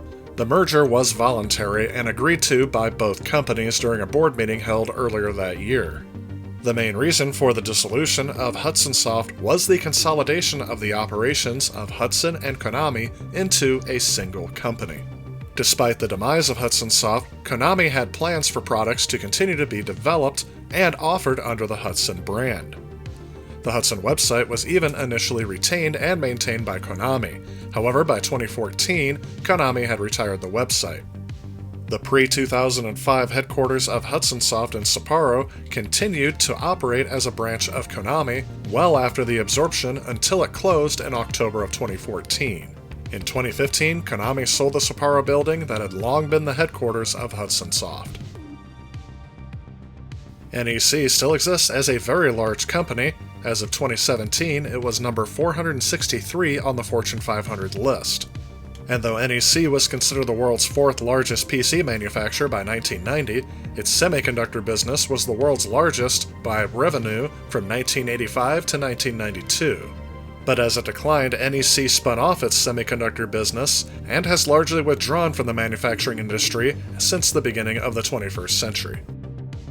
So what does the future hold for the TurboGrafx 16? It looks like that the TurboGrafx 16 is still going strong, as there is a new console coming out from Analog that is called the Analog Duo that is supposed to be able to play TurboGrafx 16, PC Engine, SuperGrafx, TurboGrafx 16, and PC Engine CD-ROM games, as well as the Super Arcade CD-ROMs, basically making it the ultimate TurboGrafx console to have. Analog uses FPGA circuitry to be able to make this console hardware backwards compatible with no emulation, and the console should be able to put the image out in full HD through HDMI.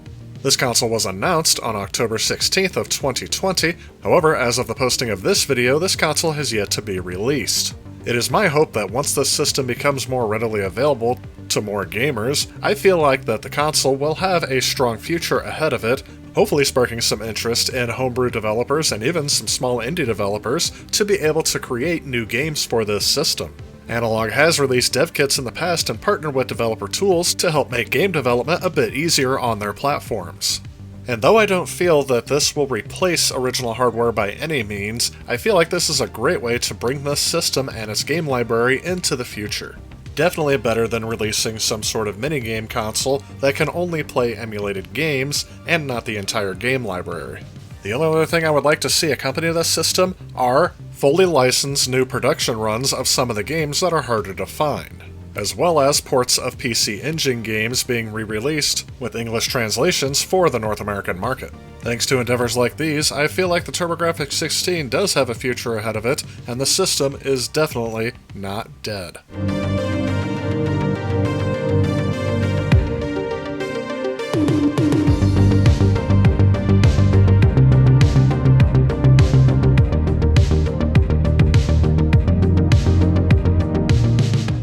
If you like this video and you'd like to help out with future projects on this channel, please consider supporting me on Patreon. Also, if you enjoy the content of this channel, please remember to click on this subscribe button. Again, I want to thank you so much for watching. I'll see you next time.